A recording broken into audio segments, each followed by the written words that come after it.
Meeting is now in session. We have audio. Would like to ask Councilmember Smith to lead us in the invocation. Can we do a call to order first, if that's all right, Mr. Mayor? I did call. I know, it to I'm order. just kidding. Can you, everyone please stand as we do prayer?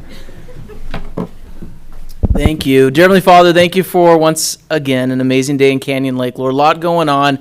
Please let us be respectful of each other, Lord, respectful of all the great things that are happening in Canyon Lake. Just be with all of our elected officials, both at the local level, Lord. Be with our POA members. I know that there are a couple of them here tonight, Lord. And I just want to say thank you for everyone who gives to their community all the time and sacrifice from their family. And in your name, amen. I was hoping that Board Member Jeff Bill could lead us in the Pledge of Allegiance.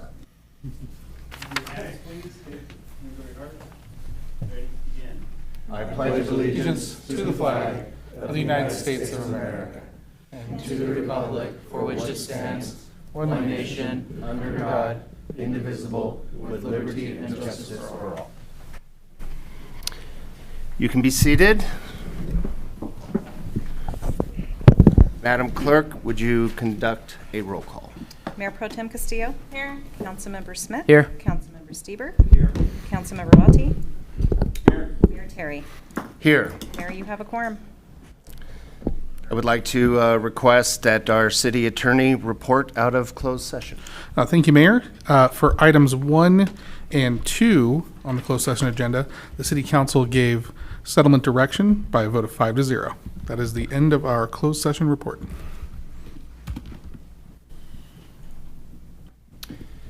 You know, if our council is okay with this, I would like to go directly to the consent calendar. You want to do it after ceremonial matters? We don't have ceremonial matters Okay. today. Awesome. Let's do it. Correct? I'm good, yeah. I'm good with that. I like that idea. Would any one of our council like to pull a consent calendar item? Yeah, let's pull 6, please, if that's okay, Mr. Mayor. That would be terrific. If there's no public comments from the Madam Clerk on our consent calendar, I'll make a motion that we move the rest of the items, with item 6 being pulled. We do have one public comment on a consent calendar item, and that's Darcy Burke. Okay. Is that the item that I pulled, Madam Clerk? It is. Can we wait to hear that We public can. comment when we address the item? Thank you. With that, so what we're doing is we're voting on the remaining items? Correct. With that, I need a motion and a second. I made the motion. I'm just looking for a second. Perfect. Madam Clerk, you want to conduct a roll call? Mayor Pro Tem Castillo. Aye. Councilmember Smith. Aye. Councilmember Stieber. Aye. Councilmember Welty. Aye. Mayor Terry. Aye. Motion passes. Perfect. Now under consideration is item number 6, a resolution opposing the proposed Crescent Garden Cemetery in the unincorporated Riverside County area of Meadowbrook. Can we take this one, Mr. Mayor? Absolutely. All right, so this item has come up pretty recent, actually. In fact, a couple of our folks in the room has made AB7 News on this item, one of them being our Water Board member, Darcy Burke, and the POA board was even on TV too, so that was kind of cool. The project's not, though. We've received several folks with issues and concerns with this property, so we ask our city manager to put this item on the agenda to have a discussion on if this council is willing to send out a letter to Riverside Planning Commission and the supervisors opposing this project. So the concerns for me, and I'll just speak on behalf of myself as a council member and what my residents have reached out to me on, is right now there's a lot happening in Meadowbrook, as most of you all know. In Lake Elsinore, there's a KB Homes project, so traffic is already a nightmare. We've had several residents, those that actually own property next to where this subject site would be, that are concerned from an environmental standpoint of what a cemetery would bring to the region, so that's a concern as well. And for me, I know that it's important as an elected official for the city of Canyon Lake and to listen to our residents, and I've received nothing but opposition on this project. I've received, not even the developer themselves have reached out to us, nor should they. It's not within our jurisdiction, it's just within our sphere. But there's been no positive conversations, at least that I've had. If my colleagues have different, please let me know. But I think this is a very, simple move on our part. I know that I've had meetings with both our supervisor, Karen Spiegel, and her chief of staff. I've also had a meeting yesterday with Supervisor Medina, this actually is in his district, it's District 1, and met with them, and they appreciate the fact that this city is being proactive in how we respond to certain projects around our area. So I know from them, they appreciate the residents of Canyon Lake reaching out to them. I think that's important that we continue to do that. It shows that we're being transparent and that we're communicating our issues and concerns. And I just want to say thank you to the residents of Canyon Lake who've taken upon themselves to send that email to their supervisor and also to myself and hopefully some of my colleagues. But I'm for this. I think it's important that we stay connected with what's happening throughout the county. And this project just happens to be in our backyard and we are impacted by it. I'm not a scientist. I don't know, the issues when it comes to water quality issues. I rely on the experts for that. And I know that talking to multiple board members on surrounding water agencies, this is a grave concern to them, no pun intended. So with that in mind, I think this is a no-brainer for us to push this letter through. And I would ask the city manager that if this goes through, that we send it to all the supervisors. Obviously Karen Spiegel is ours, but the Planning Commission as well. Agreed. And just for clarification, for those that are listening that have been following this is a process. This item probably won't be heard until September, possibly October at the county. It's got to go to the Planning Commission first. Once it goes to the Planning Commission, then it goes to the Board of Supervisors. For the most part, the way the Board of Supervisors work, if the supervisor that has this project in their district gets opposing arguments, most of the other board members would agree with that opposing view. They don't like to really go against each other in their own districts, but just wanted to give some background on this particular item. Councilmember Smith, do we know if any of our neighboring cities like Lake Elsinore or Paris will be joining forces with us? Have any Yeah, I've made communications? contact with one council member in the city of Lake Elsinore, and they are not.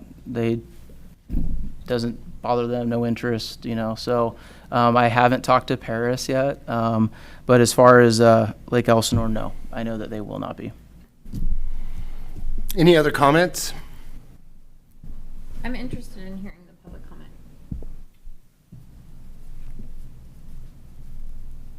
Yes.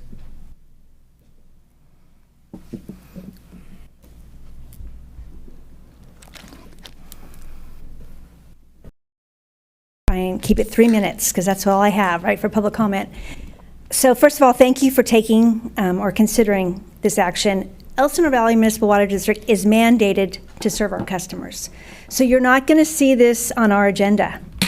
We have issued a will serve letter to this developer, which all that means is we have enough water, should they build their project, that we could deliver water to the project. That's all it means. We are preparing additional comments as it relates to water quality. I've gotten a lot of heat over the last few months as it relates to golden algae and that all I care about is public health and water quality. You've never been so grateful that all I care about is public health and water quality. This particular project not only can impact groundwater, which we use for drinking water, but can directly impact surface water in Canyon Lake. And Canyon Lake is unique as a surface water reservoir, which we talk about all the time because it has body contact. So when you look at a decomposing body, the amount of toxins that are released into the environment, into the earth, one big rain can make that groundwater basin come up and make that decomposing tissue come out.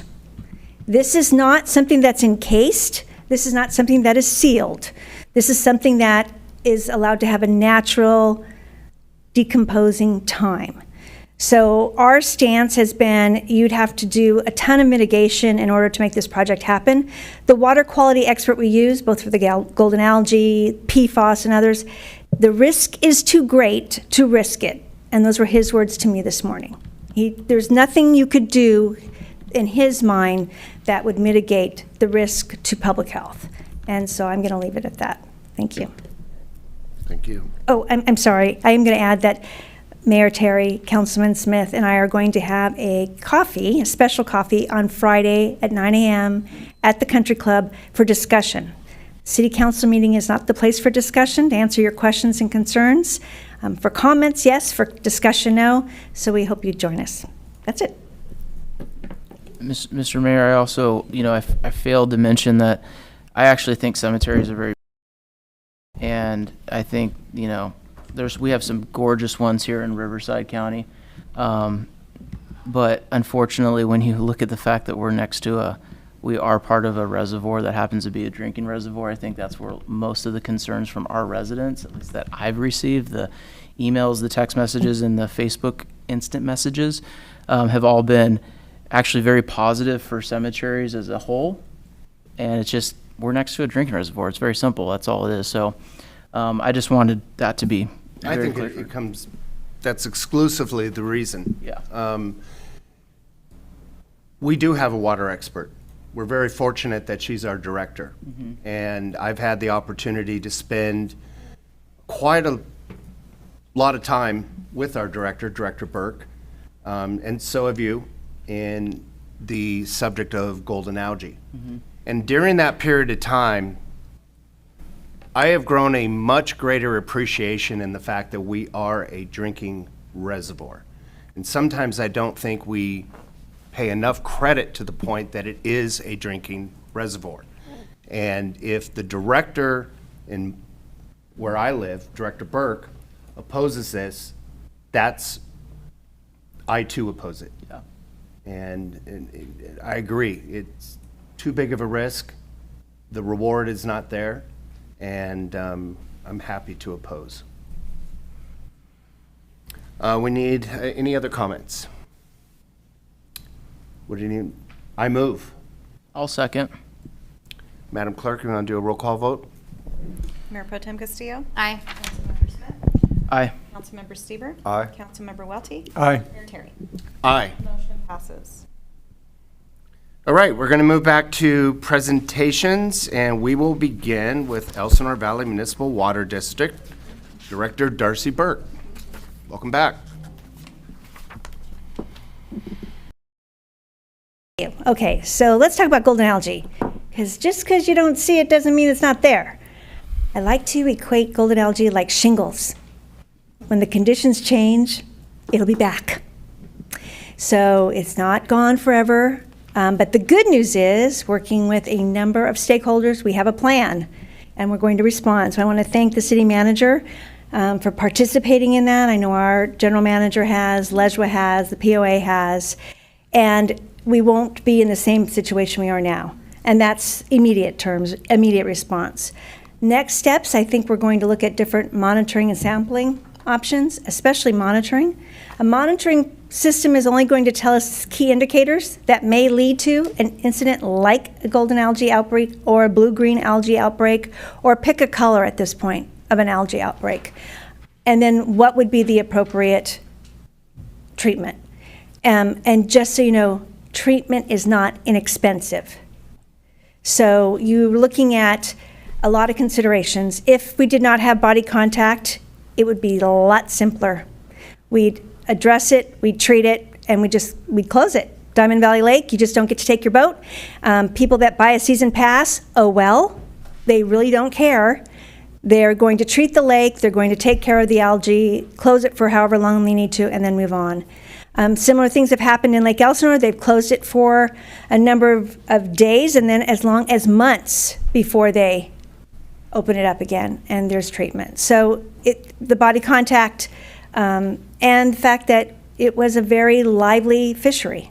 And I really feel for our bass masters and other fishing enthusiasts that are really suffering right now. So obviously just one season or sampling session of no detection does not mean you go and refill the lake. So let's be clear about that.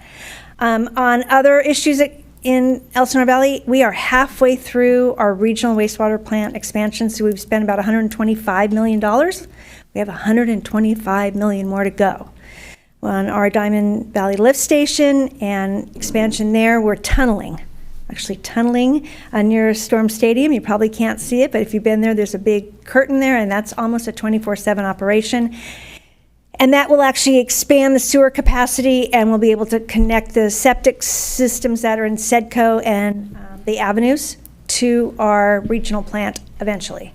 So we're looking to finish that in a timely manner. We got about $125 million from the state of California to do that. And then what everybody's always asking me, when is Canyon Lake Water Treatment Plant going to be addressed? So we are going to do something a little different. The price tag every day gets more. So we're going to take a step back, and we're actually going to send it out as a design build, because maybe somebody else has a better idea to value engineer some things out that could save us some money. But the time frame is still the same, because we have grants and earmarks that we have to make sure things are moving in order to keep that money eligible. So we're still looking at a similar time frame. We're just going to do things a little differently. And I think that's all I have for tonight. If you have any questions, I'm happy to answer them. Yes, sir. How are you doing?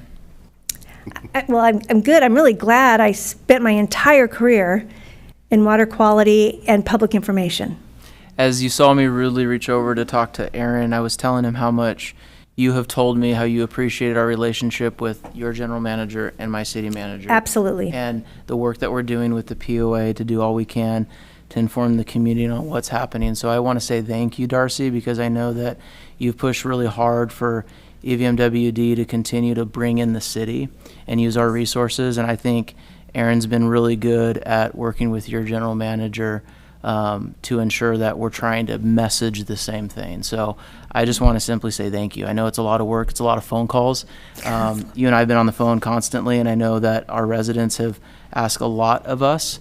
But I just want to say keep it up and thank you. Seriously, I really appreciate all the hard work. Well, thank you. And I have to really give some credit to my general manager. You know, when I got on the board, a lot of the things that we have spent money on and related to the current situation never would have happened. Yeah. My previous board would not have spent a penny extra. Just wouldn't have happened. And I think we've been able to come a lot farther than we were, because bad feelings have healed and new people are actually sitting there. I'm hoping to make that go a little farther, because I also understand where we are. Yeah. You know, when you look at resources, we probably have more resources than most. But I'm also very aware that my responsibility is to all of the customers of Elsinore Valley. And my Prop 218 requirements do not allow me to take money from one customer to spend on the privileges of another. So trying to navigate that has been very difficult. I also really want to thank publicly Metropolitan Water District, who, with 25 years of relationships, have stepped up and provided services for Elsinore Valley and the POA and the city for free. Right. And that it just wouldn't have happened. Yeah. And I'm very, very grateful for that. And, you know, you and I talk about this too, and I don't think we give this man enough credit either, but Jeff Bill on the POA has a lot of water knowledge Yes, too. he does. And I'm very appreciative that the POA has a board member like Jeff, because the way you two talk about water, I can never keep up. But it's really nice that the residents know that they can call Darcy or Jeff and talk water all day long.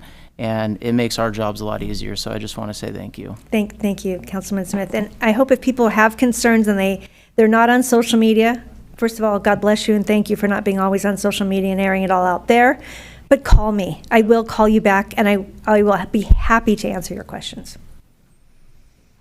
I too would like to thank you for being available. I mean, we had a great coffee at the country club. I think we had about 25 people attend. Wide range of questions, mostly about water. But I really want our residents to know how fortunate we are that you have that accessibility, that you can go have coffee and speak directly to your director at Elsinore Valley Municipal Water District. And I would... And your mayor. What? And your mayor. Yeah. Usually I get to sit there and hear them ask you questions. Only recently. But thank you very much for being available. Thank you very much for going to the Bassmasters and other organizations and answering their questions as well. And again, to Jeff Bill, who I know has attended on numerous occasions. And I think it's great for our community that they have that access when we do have these issues, that they can come directly to us. And I encourage our residents to attend these events, and it's really a great treat if you're able to attend. Well, thank you for participating. I Thank appreciate you. it very much. Thank you. Any other questions? We're good? Thank you. Next up, from the Canyon Lake Property Owners Association, Board Treasurer Jeff Bill.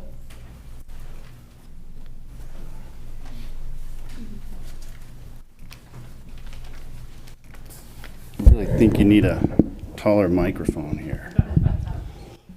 Mayor Pro Tem, Council, thank you for letting me come in tonight. With the POA, one of the things we want to put out there that's very important right now is school is back in session. We will have community patrol following the school buses, and they will be citing people who violate the traffic rules.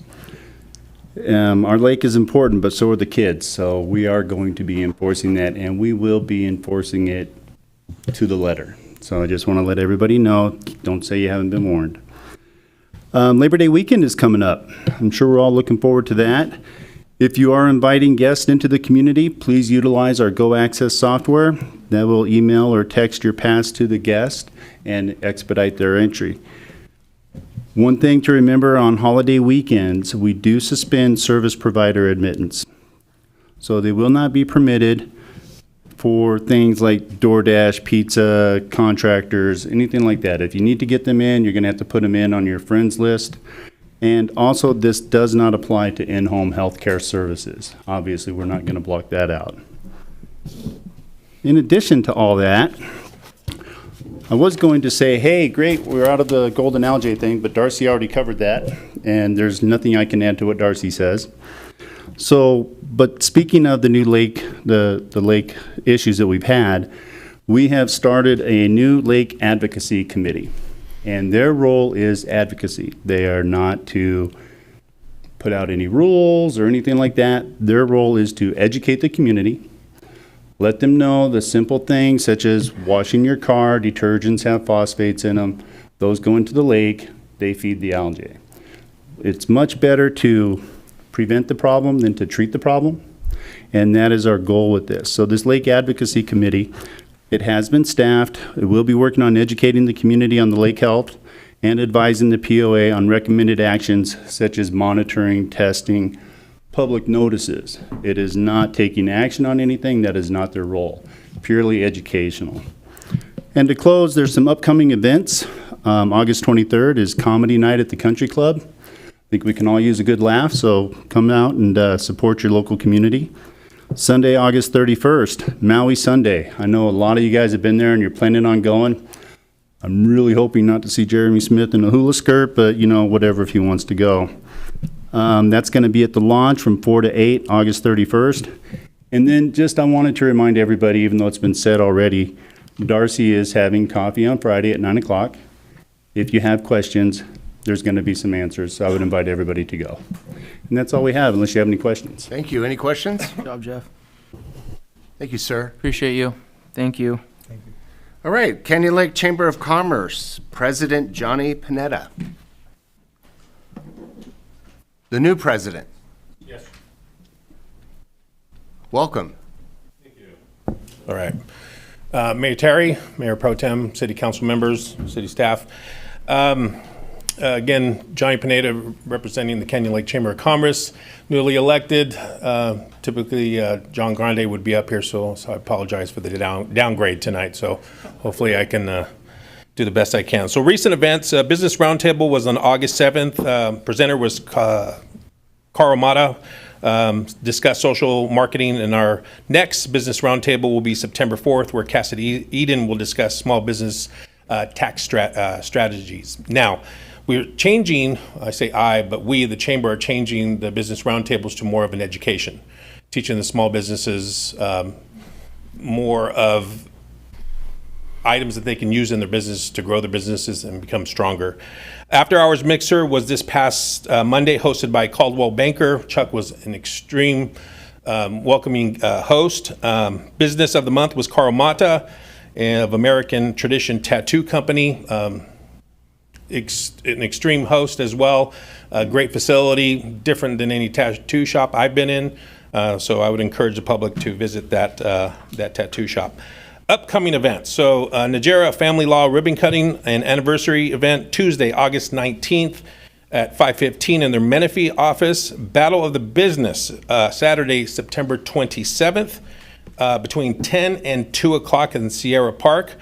Taco Tuesday, Halloween party Tuesday, October 14th between 5:30 and 6 p.m. To approximately 9 p.m. at the Canyon Lake Golf Club. And then our biggest and largest event that we are hopefully going to make it a lot larger, Parade of Frights, Saturday, October 25th, 2025, between 8:30 and noon. And that is in the town center. And all this will be public on our new upcoming, hopefully this month, if not the beginning of next month, website. Nice. With the Canyon Lake Chamber. So Very something cool. updated with pictures of this century and updated information. Very great. cool. Good update. Any Appreciate that. questions? Yeah, this ribbon cutting on August 19th is for whom?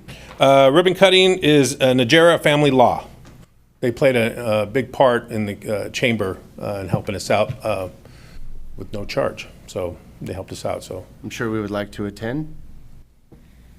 I think you'll get a call from Rick Tobin, our event coordinator, with that. So Okay, we got it now. We'll be there. Any questions? Thank you, sir. Thank you very much. Thank you. Great job.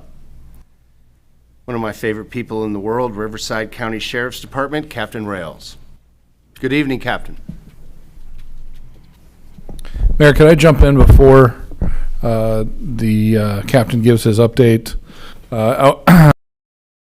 You know, Captain Rails will be retiring. I misunderstood and thought he was going to be at Wildemar's today, so I had asked him if he could come back for the next meeting, even though he'll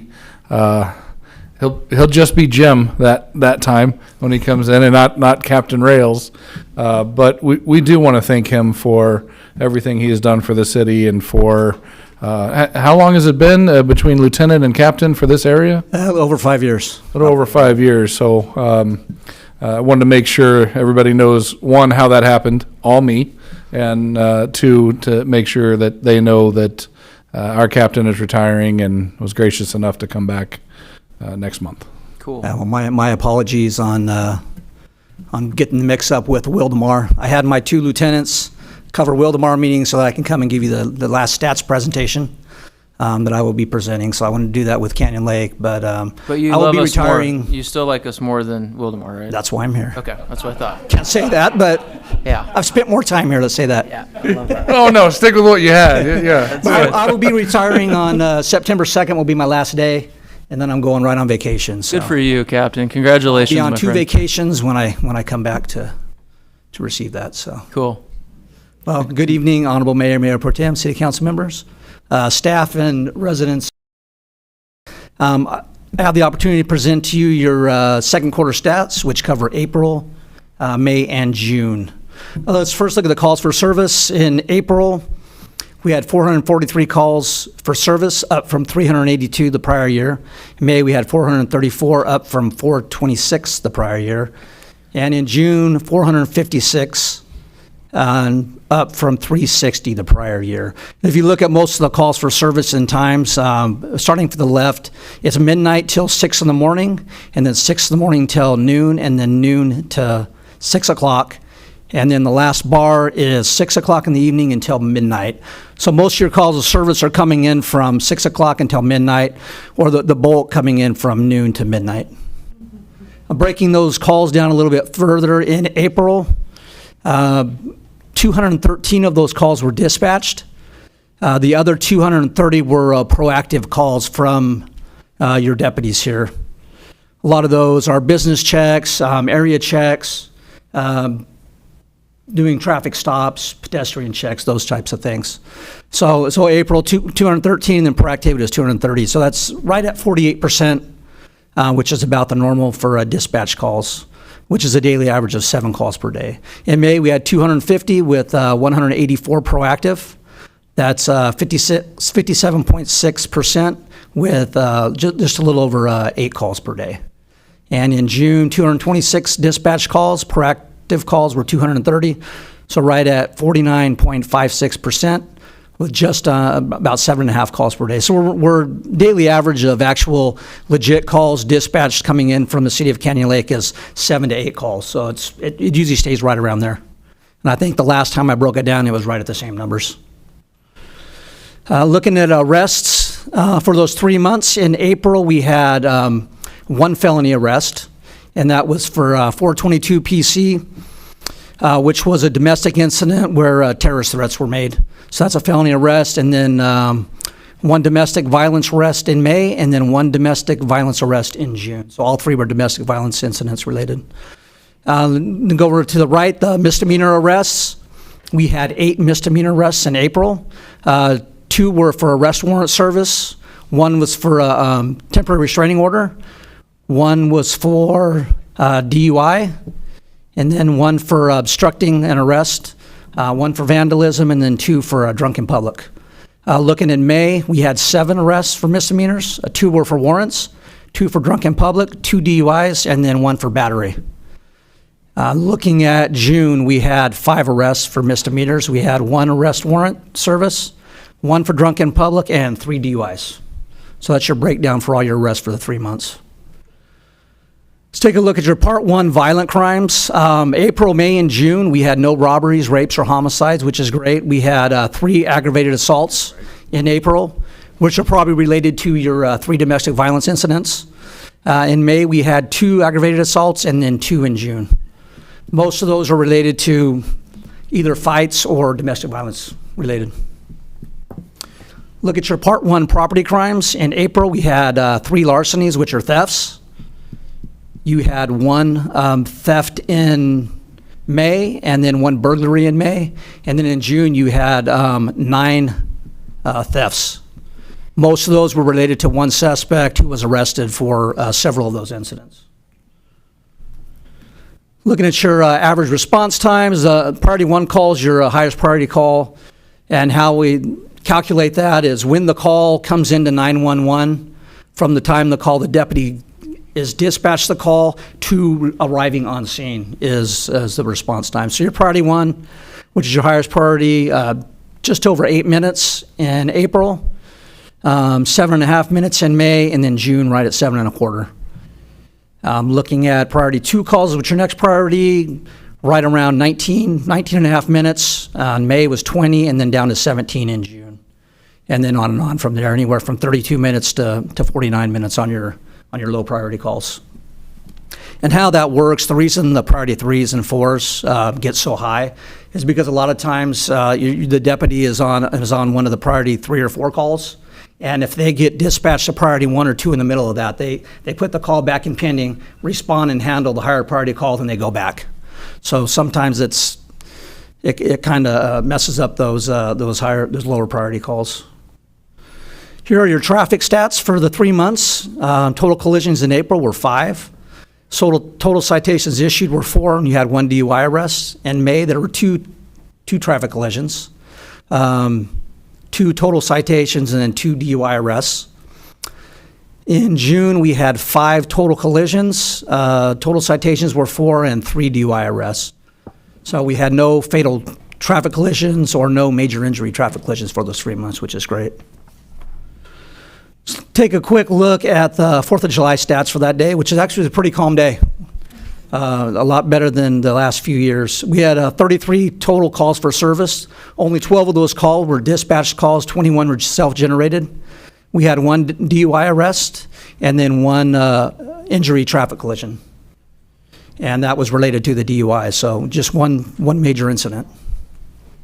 And that concludes my presentation, if you have any questions. Any questions?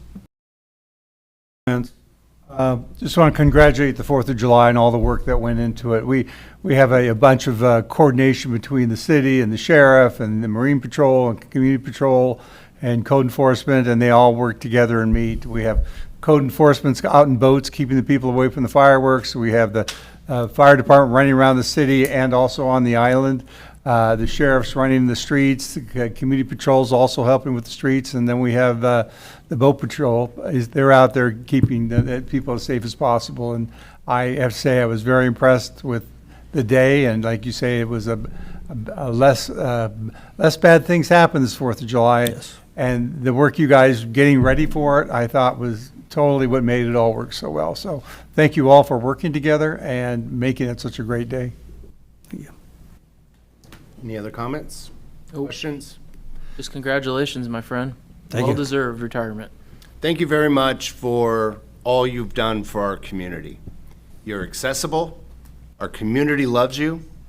I'm sure, like we're sorry to see you leave. Our residents do feel the same way.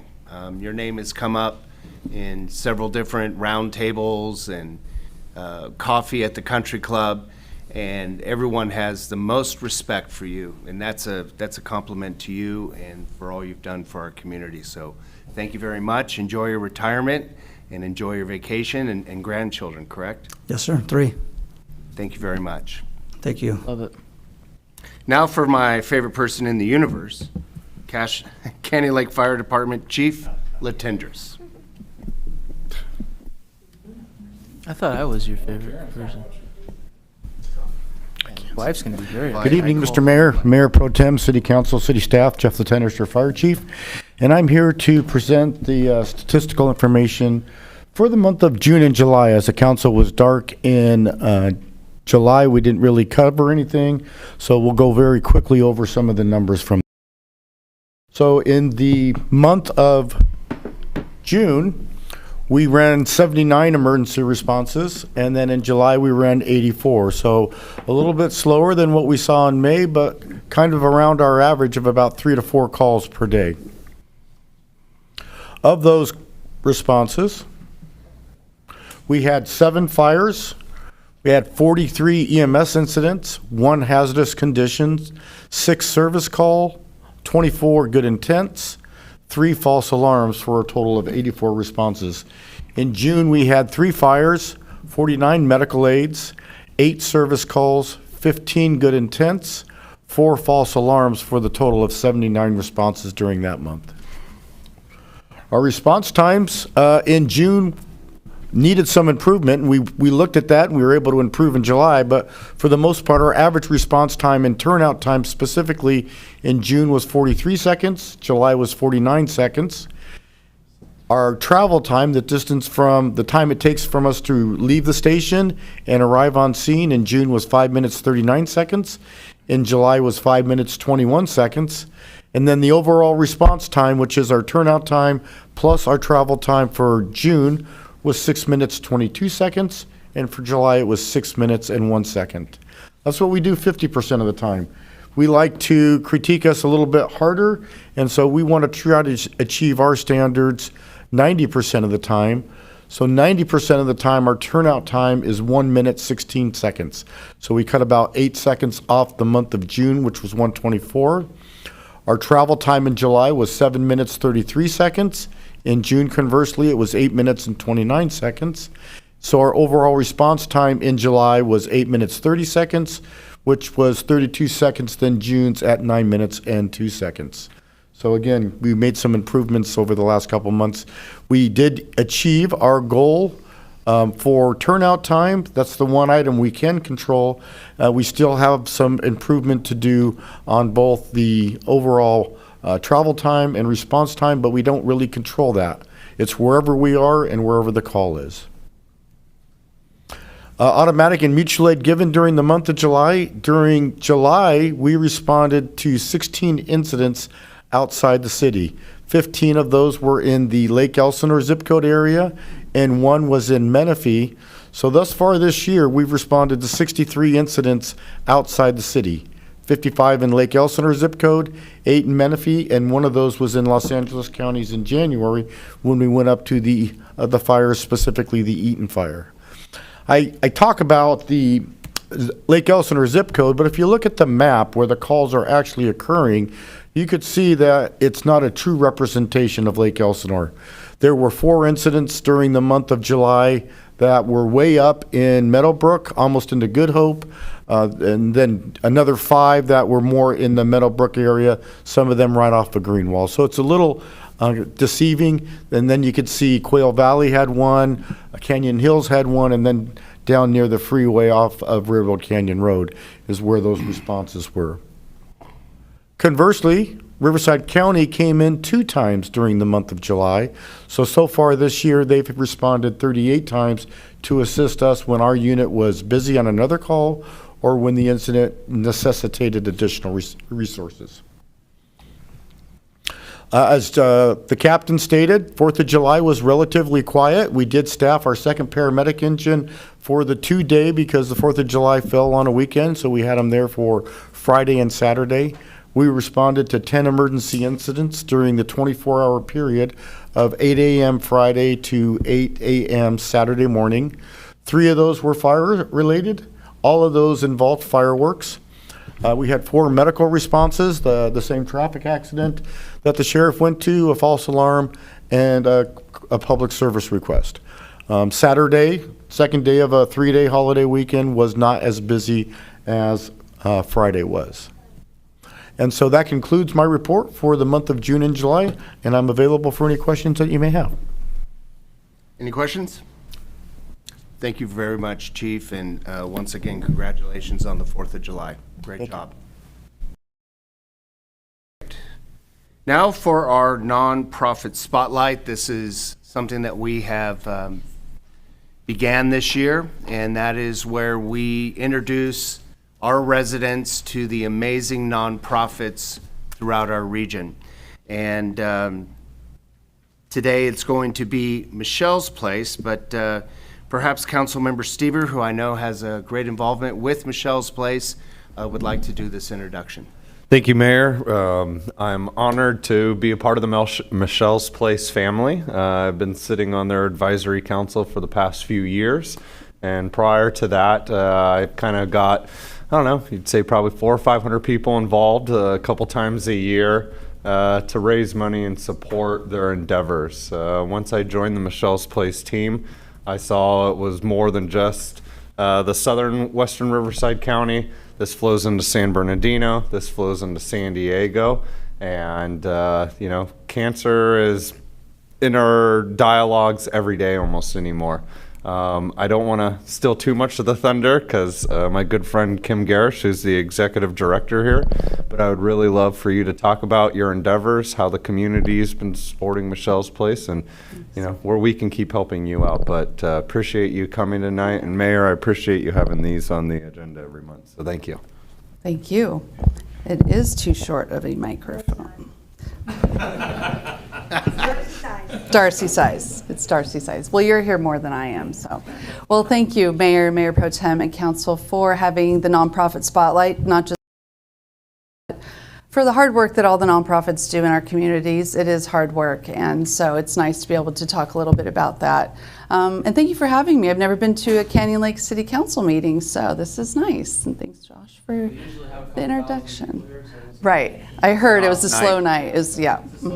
I understand. That's okay. So again, my name is Kim Garish. I happen to be the executive director of Michelle's Place. I was their first employee 23 years ago. We'll be celebrating our 25th anniversary this coming November.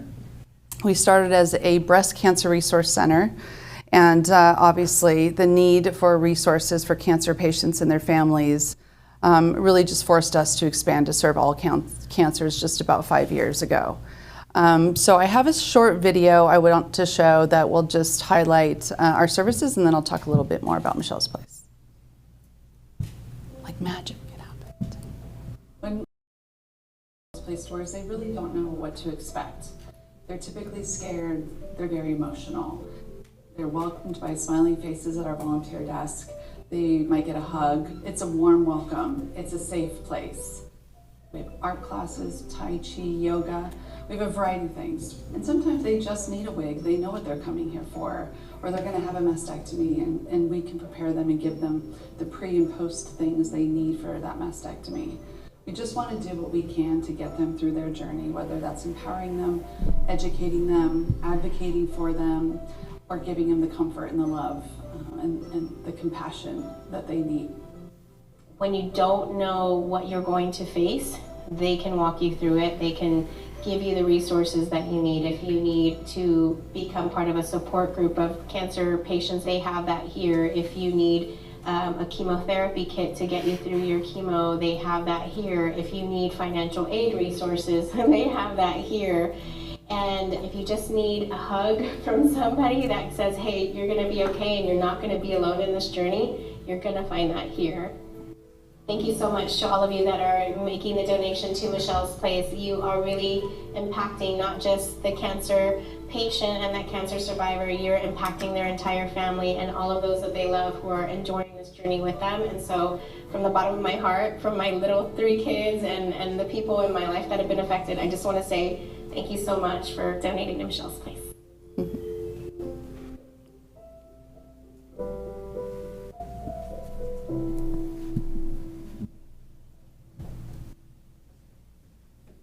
So it's just a little peek into Michelle's Place. We inhabit a 10,000 square foot space in Temecula on Winchester. All of our services are free. Nothing costs anything to any of our to our clients, to their family. I included our annual report just so you can see a little bit of what we do. I won't go through each one of those things, but we're serving over 4,000 cancer patients per year and their families.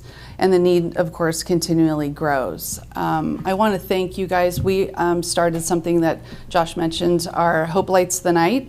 We have hosted it 2 years in a row down at Holiday Harbor, right? And it's an amazing event. We had it on Michelle's actual birthday, which was March 9th. We just come together. It's a free event. It's a Luminaria event, so people decorate bags. They put a candle in it. We make a little path. We say some nice words and thoughts and prayers for those that are fighting the fight and those we've lost. So thank you for allowing us to do that and all the work the POA does to ensure that we can do that. It's really, really beautiful to be on the lake and to experience that in a different setting. So thank you guys for letting us do that. It does help us raise funds because we do have a $1.3 million budget that we have to fund every year to ensure that we keep our doors open. So I want to thank you guys again for supporting us. Thank you for letting us be here. I invite you to come and take a tour. Has anybody heard of Michelle's Place or been to Michelle's Place? Oh, well, Josh. Yeah. So please come and take a tour. I'd love to show you around and see what we do. It's one thing to see a video. It's one thing to talk about it. It's a whole different thing to experience it. So tell your friends, family, anyone and everyone is welcome, and we want to help them because no one should face cancer alone. Thank you. Thank you, Kim. I'd also like to add to that, I'd be more than happy to join. I've done that a lot before and pretty much let them go on the journey with Kim and her team, so a little more comforting. Far away from the mic again, how much are your services? Free. So even if you're a business looking to add a smile into the community, it's another great place to go do a tour. So again, Mayor, appreciate for allowing Michelle's Place to be the spotlight, and thank you again, Kim. I think we've agreed to allow you to come back for the next 25 years. So. We do have Jeff here, so he can help on the POA. Yes, yes. Thank you very much for all you do. What a beautiful presentation. Thank you. Okay, public hearing, item number 7. Adopt a resolution establishing a grading inspection fee and updating the master schedule of fees and charges and introduction to the first reading of Ordinance 256, an ordinance of the City Council of the City of Canyon Lake, California, amending Title III, Chapter 3.36, grading and planning fees to the Canyon Lake Municipal Code. It is 7:18, and this public hearing is now open. With that, I would like to introduce Community Development Director Mike Borja for a presentation. Thank you, Mayor, Mayor Pro Tem, City Council, City staff. The City of Canyon Lake regulates grading activities to ensure protection of public infrastructure, environmental quality, and overall public safety. Historically, grading permit holders were allowed to submit self-certifications for their own engineers to confirm compliance with approved grading and permit conditions. However, this certification process has proven to be unreliable and has raised concerns over the effectiveness of grading oversight. In response, the city has updated its grading ordinance to require all inspections to be conducted by a qualified third-party inspector under contract with the city. This ensures consistent and objective compliance verifications at key stages of grading work. The ordinance authorizes the city to set the grading inspection fee via resolution, allowing for more effective updates to the fee structure in the future without requiring an amendment to the municipal code. The proposed grading inspection fee is based on the estimated cost of providing the service, which includes third-party contract inspector costs and city administrative overhead. The cost analysis has determined that the actual cost for one grading inspection is approximately $1,300. This fee will be charged directly to grading permit applicants on a per inspection basis. That concludes my report. I'm open to any questions. Any questions for staff? Is there any public testimony? Okay, it is now 7:20 and this public hearing is now closed. Are there any additional discussions by City Council? With that, I need a motion and a second to adopt resolution number 2025-33 and waive full reading and introduce by title only ordinance 256. I move staff recommendation. I second. City Clerk, would you please conduct a roll call vote? Mayor Pro Tem Castillo? Aye. Councilmember Smith? Aye. Councilmember Stieber? Aye. Councilmember Welty? Aye. Mayor Terry? Aye. Motion passes. And Mayor, if you don't mind, before we move on to item 8, we do have one public comment on a non-agenda item. You care to take that now? Yes. Okay. Art Femister?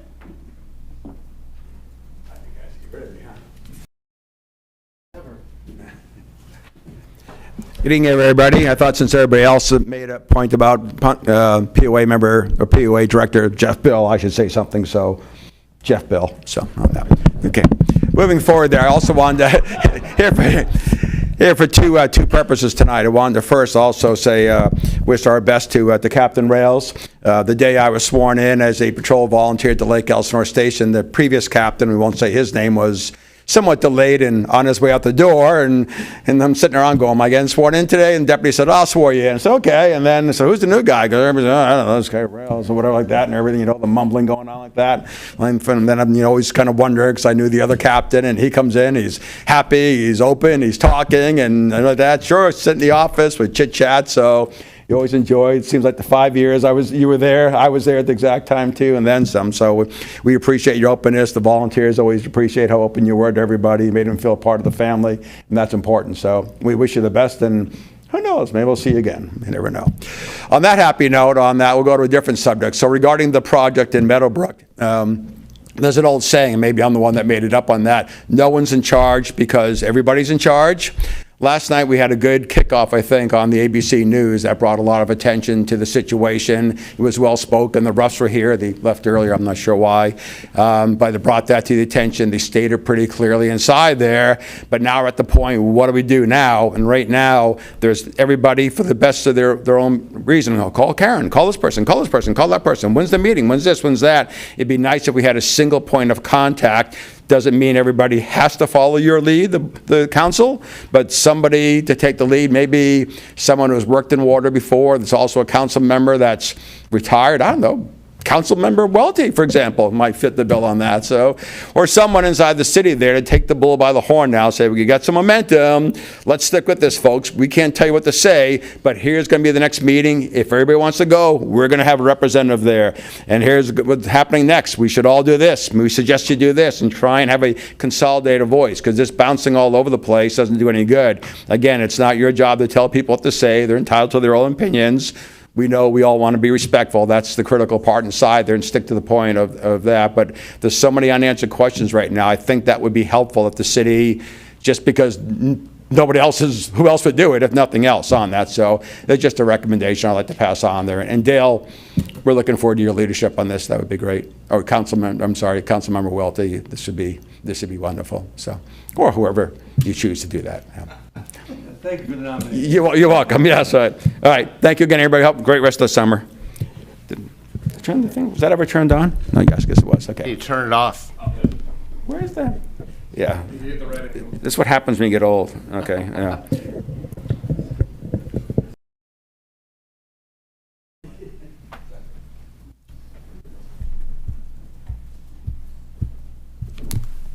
Excuse me. Number 8, introduction, another public hearing. Introduction and first reading of ordinance number 257, an ordinance of the City Council of the City of Canyon Lake, California, approving an amendment to the Canyon Lake Municipal Code Title 9, Planning and Zoning, Section 9.1, Uses Permitted. It is 7:25, and this public hearing is now open, and we have a presentation by our city manager, Aaron Brown. Thank you, Mayor, Mayor Pro Tem, and Council. City are required to adopt existing county ordinances upon their incorporation, which is what the city did when this happened. As we've kind of transitioned over the, I don't know, last 35 years, there's been some modifications that have been needed. In this specific instance, it's talking about a CUP, and that CUP needing to make modifications to what the word uses restaurant right now. This change is being this modification is changing really the word restaurant to business. So anytime an organization wants to add on-site consumption of alcohol, they need to go through a very specific process. If you look at the letter of the law as the code is written today, it's only if they're a restaurant that they want to add that they would have to go through the business, or through the process. This does not have any bearing on what ABC decides, just on what our zoning and the way the city would basically give the thumbs up or thumbs down to ABC in the process. So this is a very minor modification, but a very large legal process to change the word restaurant to business. And I'm available for any questions you may have, Mayor and Council. I have a question, if that's all right. Yeah. Sometimes we'll go to a chamber event and they'll have a grand opening, they'll have a bottle of champagne and they'll drink it. They're not selling it, but they're opening a bottle and maybe a couple people have drinks. This is for sale, or would that? This is specifically for the licensed sale of alcohol that will be consumed on location. So, perfect example, you have, there may be somebody brought a bottle and you open it up. Nobody's selling it. That is not regulated. This is regulation of a business that wants to sell alcohol in the process they must go through. Thank you. Any other questions for staff? Do we have any public testimony? It is now 7:28, and this public hearing is now closed. Ask the council if you have any additional questions. No? Okay. Need a motion and a second to introduce and read by title only ordinance number 257. Motion. I'll second it. Madam Clerk, can we get a roll call vote? Mayor Pro Tem Castillo? Aye. Councilmember Smith? Aye. Councilmember Stieber? Aye. Councilmember Welty? Aye. Mayor Terry? Aye. Motion passes. Another public hearing, item number 9, approval of a conditional use permit for the establishment of a body art business in the mixed use zone located at 31606 Railroad Canyon Road, Suite 205. It is 7:28, and this public hearing is now open with a presentation by our city manager, Aaron Brown. Once again, Mayor Pro Tem, thank you. It's been minutes since I talked to you. This is, again, another formal process where the city has received an application for an existing business to add what is now classified as body art, used to be classified as tattoo. The state of California took body piercing and tattoo and incorporated those together to be body art. This applicant has requested that they be able to add that onto their services. As the staff report talks about, there was back in 2011 an ordinance that placed a 45-day ban on tattoo parlors, now referred to as body art. Since then, there has been no further action on that. There's nothing that would stand in the way from this meeting all requirements. As you can see, each department has gone through any process that is needed and requested any modifications or had no comments. And so with that, be open to any questions that council may have. Any questions for staff? Yeah, I have one. This applicant, are they doing piercing as well? You could do piercing under the body art requirement. I do not know if the piercing, what was presented to me was tattooing, but because of that body art combination, I believe they would be able to do that. The applicant may be here. The applicant is indeed here, so we could ask the question of the applicant. I got a 6-year-old and a 7-year-old who are dying to get their ears pierced, and it's dad's decision. And maybe this is a gift from God that, we make this happen. So that's it. Thank you. Yes, please. We okay?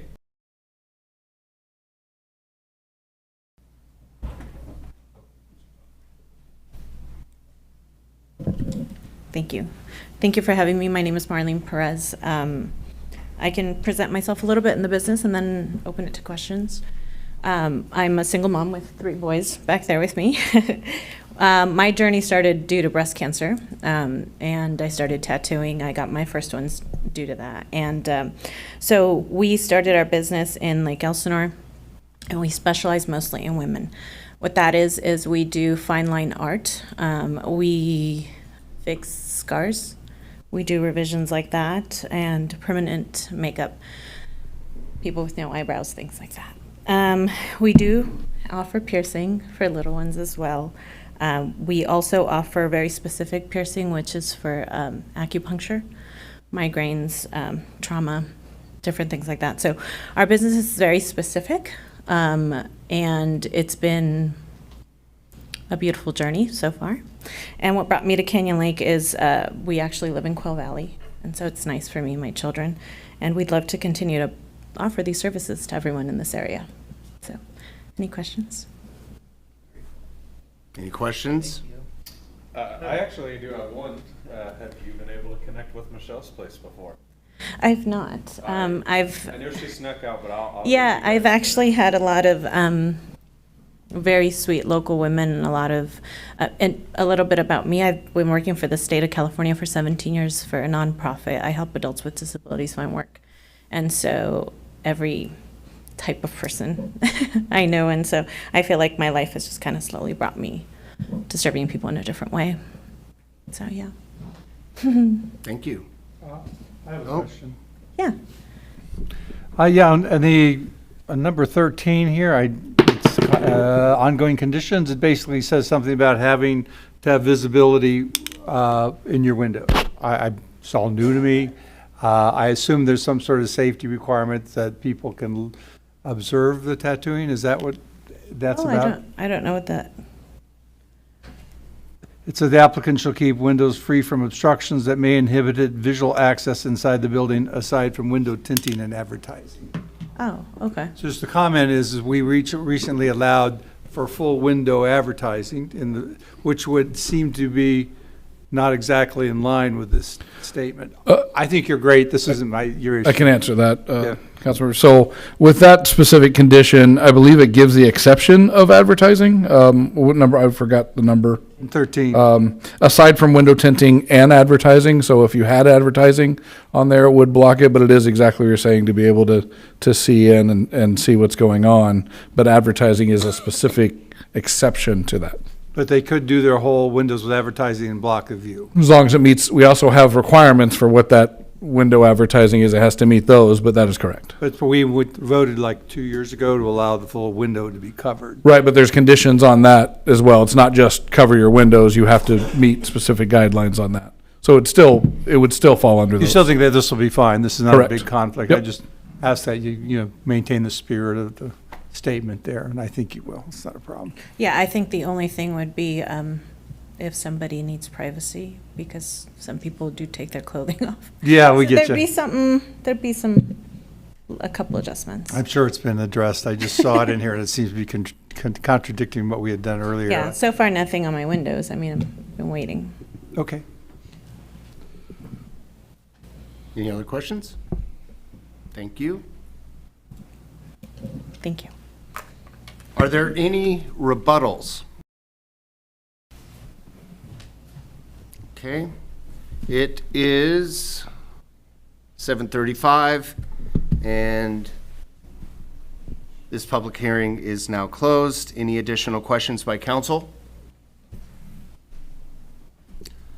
We will need a motion and a second to find the proposed zoning ordinance amendment is exempt from the California Environmental Quality Act and adopt resolution number 2025-34, approving conditional use permit number 25-20. I need a motion and a second. I'll move the item. I'll second. You got a second and a third, Mr. Mayor.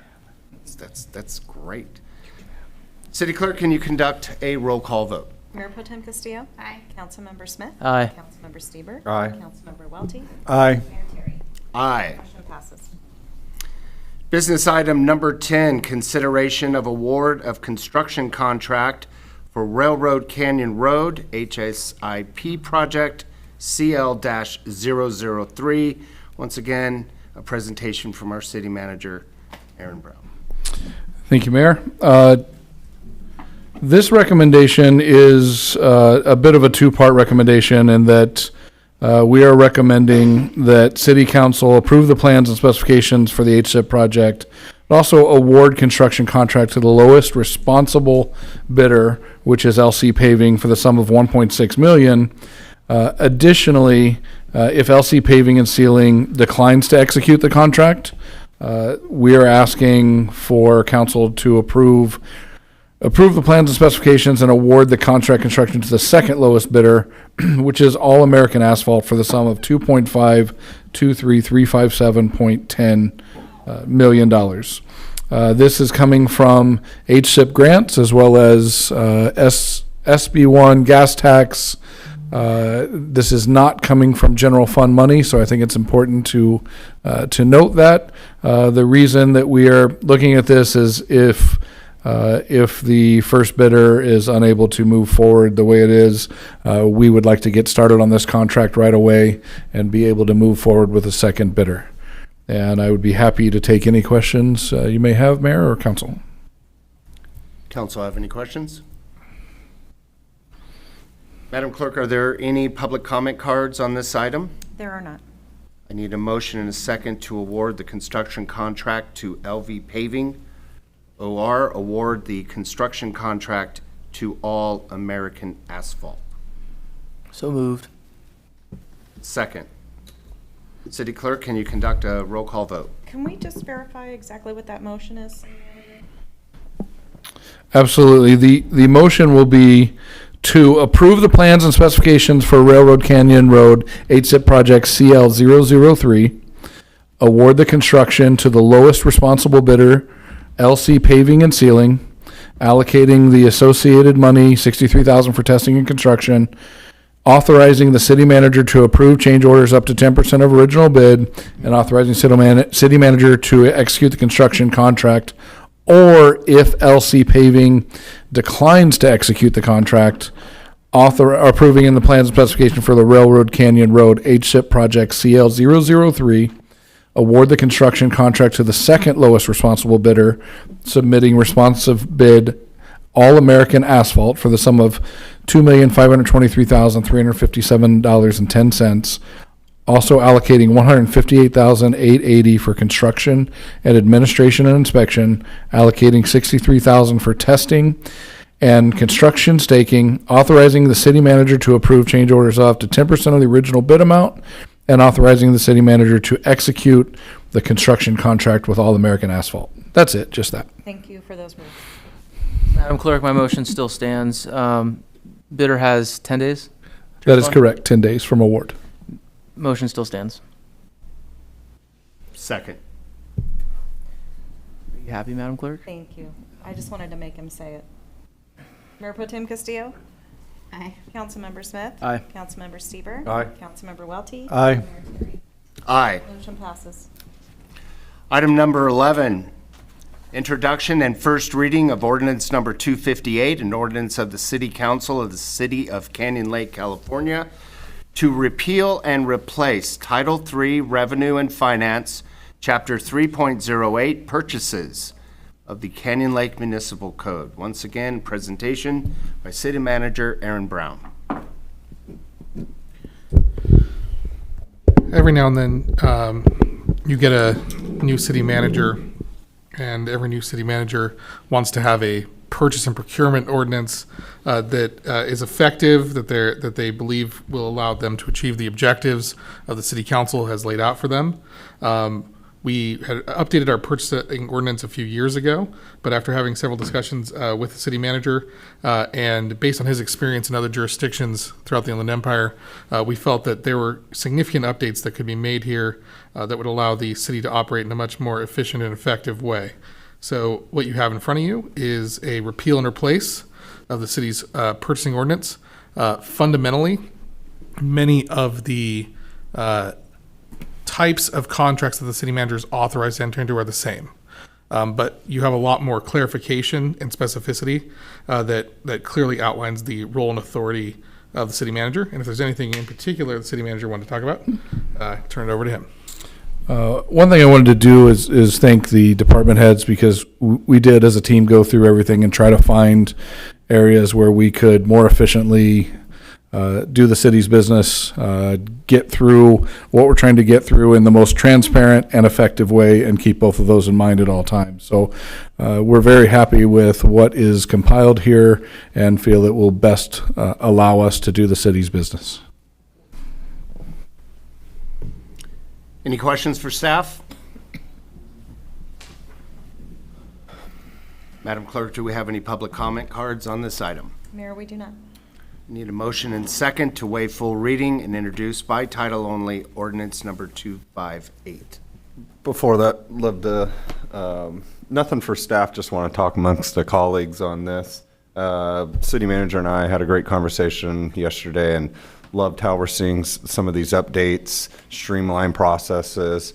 That's kind of how I do some of my work based off government codes that were enacted. One thing that not too comfortable with is increasing the authority. We have Lake Elsinore 50,000, Hemet 50,000, Eastville 50,000, even our own POA. I did ask city manager, how many contracts you think we would be looking at going over. Even though the number wasn't that many, as we think, still kind of showing our involvement. Then kind of, I don't want to say the word giving it away because we're not. He's done a great job, but again, love the streamlined process. Just don't want to see the increase in the authority. I think we all should still keep working as a team, even though city manager does bring us up to date. So those kind of only my comments regarding it. Yeah, if any of you have questions for me, please let me know. Councilmember Stieber, I think that's completely warranted, and I actually appreciate you bringing it forward. I will say that I appreciate our CM because there's not a single dollar that I'm aware of that's been spent that has not been brought to this council. I mean, your spending authority, you have gone far above and beyond to not even authorize your own spending authority when it comes to things. You still bring little things to us because I think you feel it's comfortable to do that. On this particular item, City of Wildemar, what's theirs? City of Wildemar has two-part. It is $75,000 unless you use the city's contracts, which we always try to use the city's contracts, and then it is unlimited. Yeah. So theirs is a two-parter. I don't have any issues with it. I mean, if you don't have any issues with it, Mr. City Manager, then at least for me, I'm good with it. I think it was well written from the beginning. I'm not concerned. As the Deputy Executive Officer of Riverside Superior Court, it was $500,000 as my signing authority. I'm never had an issue with that. It doesn't matter to me either way. There are things that I think, in talking to Councilmember Stieber, as we're moving forward with the police department, I don't know what the cost is going to be, because we're looking at, are we using WatchGuard for body-worn cameras, or are we using Axon? If you use Axon, Axon throws in tasers.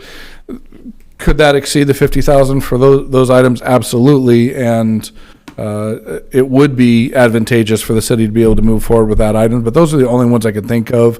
The last purchase that I can remember that we had somewhere in that neighborhood was about 75,000 for the generator. I'd kind of looked back when you said it, and I'd already come to council on that, getting direction when I was doing the phase 1 planning.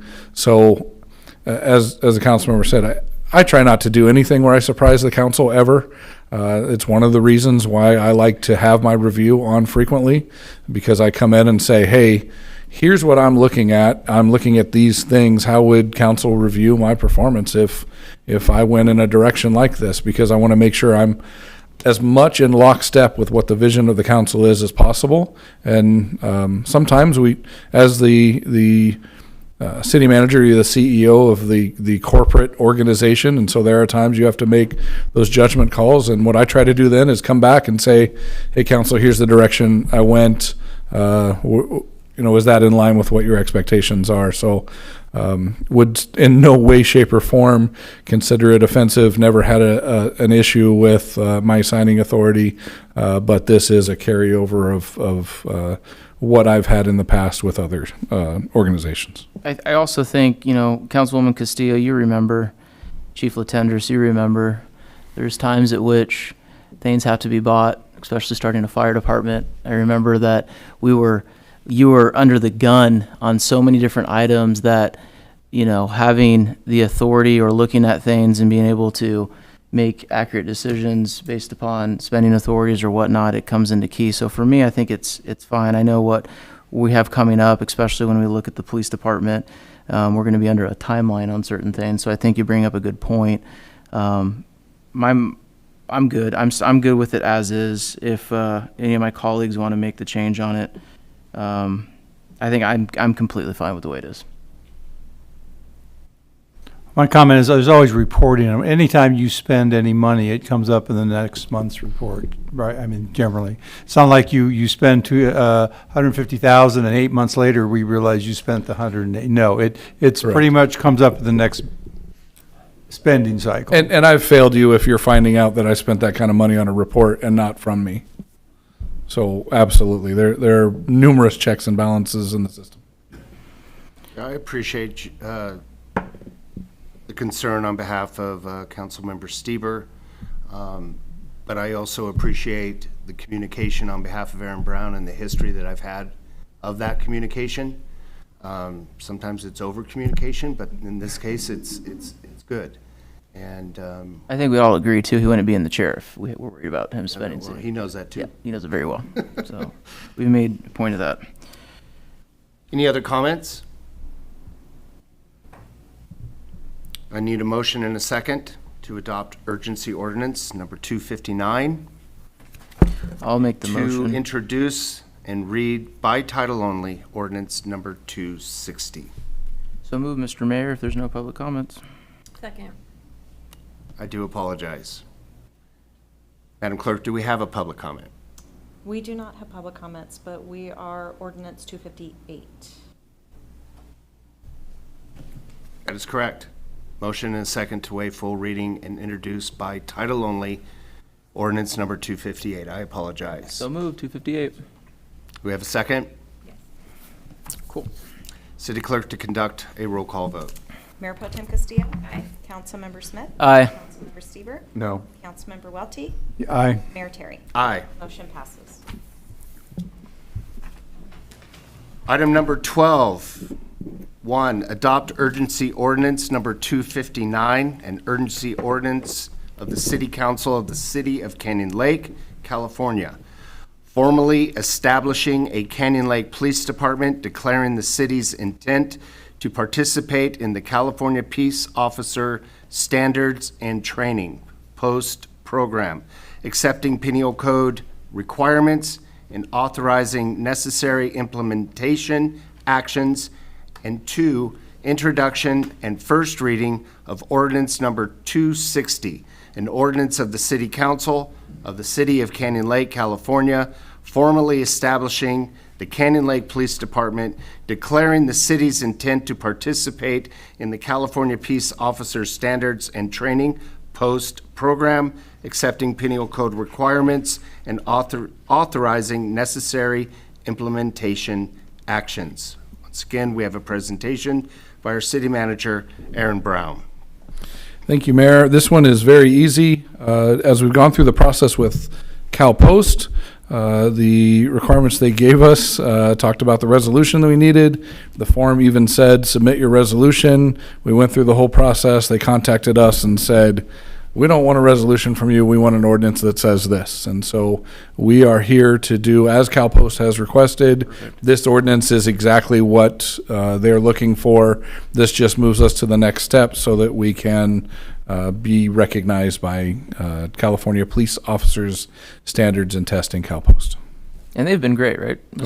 Amazing, absolutely. Great to work with, Yep. right? Yeah, very, very easy. And there's a lot of things we need to do so that when we start with our training, we can, as a part of CalPost, be reimbursed by that.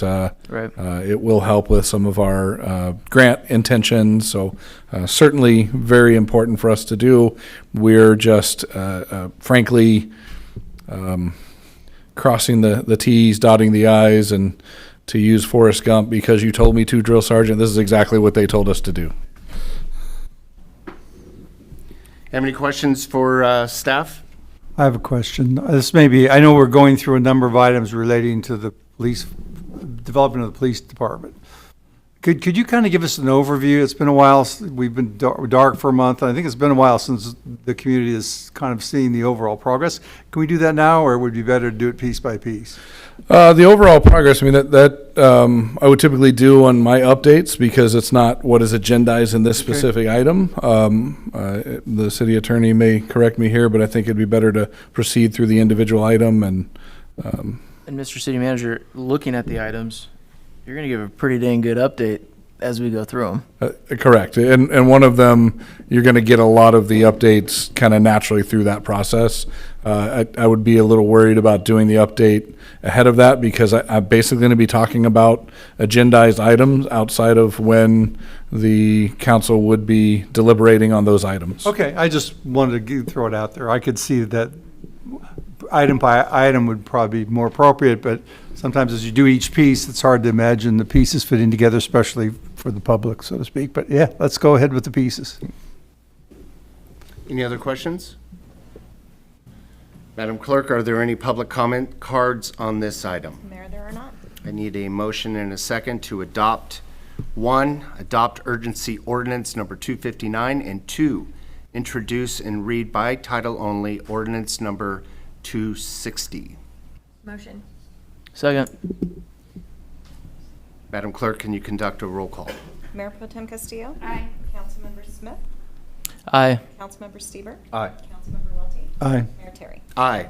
Motion passes. Mr. Mayor, real quick on this item, since Councilmember Welty brought it up, you know, he's eager because due to the Brown Act, we don't get to talk to each other about all the updates that Councilwoman Casey Castillo and I are working on with our city manager. So I sense it. I want it too. I want to be able to tell him everything as well, just like I want to tell Stieber. But you know, there's obviously so good point. Anyways, thank you for that. Item number 13, 1, adopt resolution approving the proposed budget adjustments, transferring $1.2 million from the reserve fund to support startup funds for the establishment of the Canyon Lake Police Department. 2, approve job descriptions for the police chief and supervising community service officer. 3, and adopt resolutions approving updated salary and wage schedules for safety and non-safety employees. Once again, a presentation from our city manager, Aaron Brown. Thank you, Mayor. First, I want to highlight an error in the staff report where it says approximately $422.22 per household per month. That is a very hefty budget. That was per year, not per month.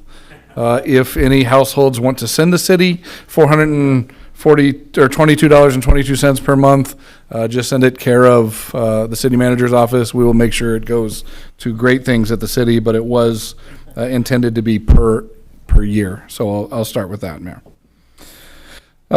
What we're asking to do is allocate the reserve fund monies, because as council gave the direction that we would have approximately $1.2 million in total startup costs.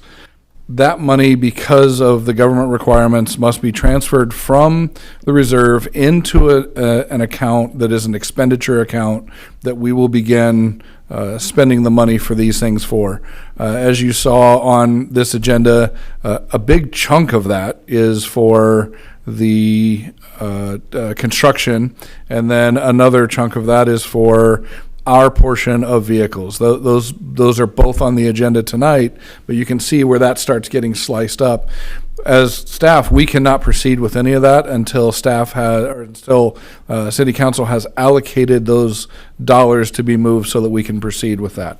So, City Attorney, if you could kind of give me some guidance on the easiest way to do this, because I also have some very important items on here to be able to select some, let me make sure, patches, designs, things like that.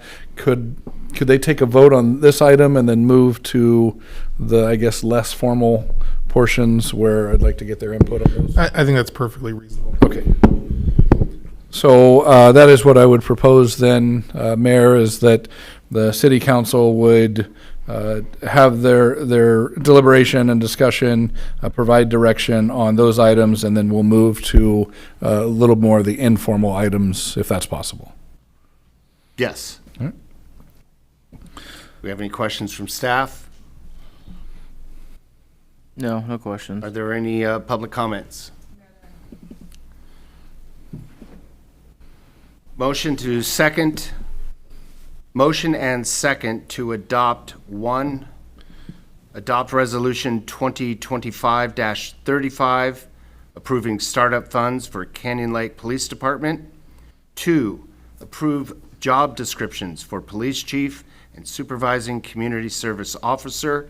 3, and adopt resolution numbers 2025-36 and 2025-37, approving updated salary and wage schedules.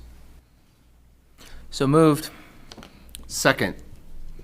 City Clerk, will you conduct a roll call vote? Mayor Pro Tem Castillo? Aye. Councilmember Smith? Aye. Councilmember Stewart? Aye. Councilmember Welty? Aye. Mayor Terry? Aye. Motion passes.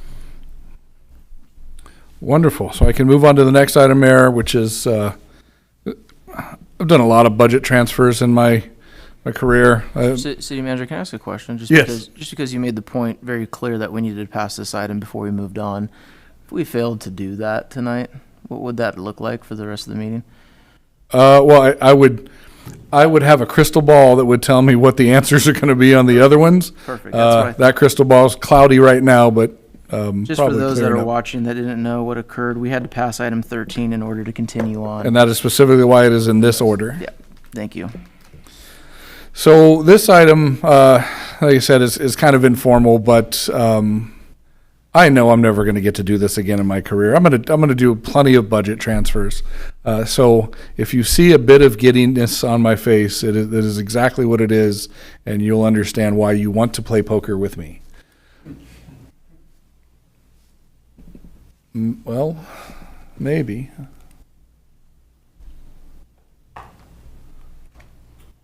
Okay.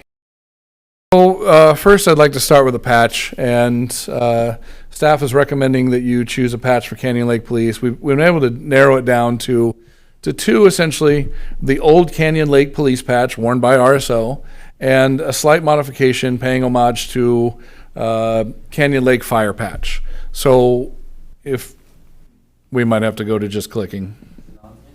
It's on. It works sometimes. There we go. Oh, not that time. Oh, we're just going to click. Forget technology.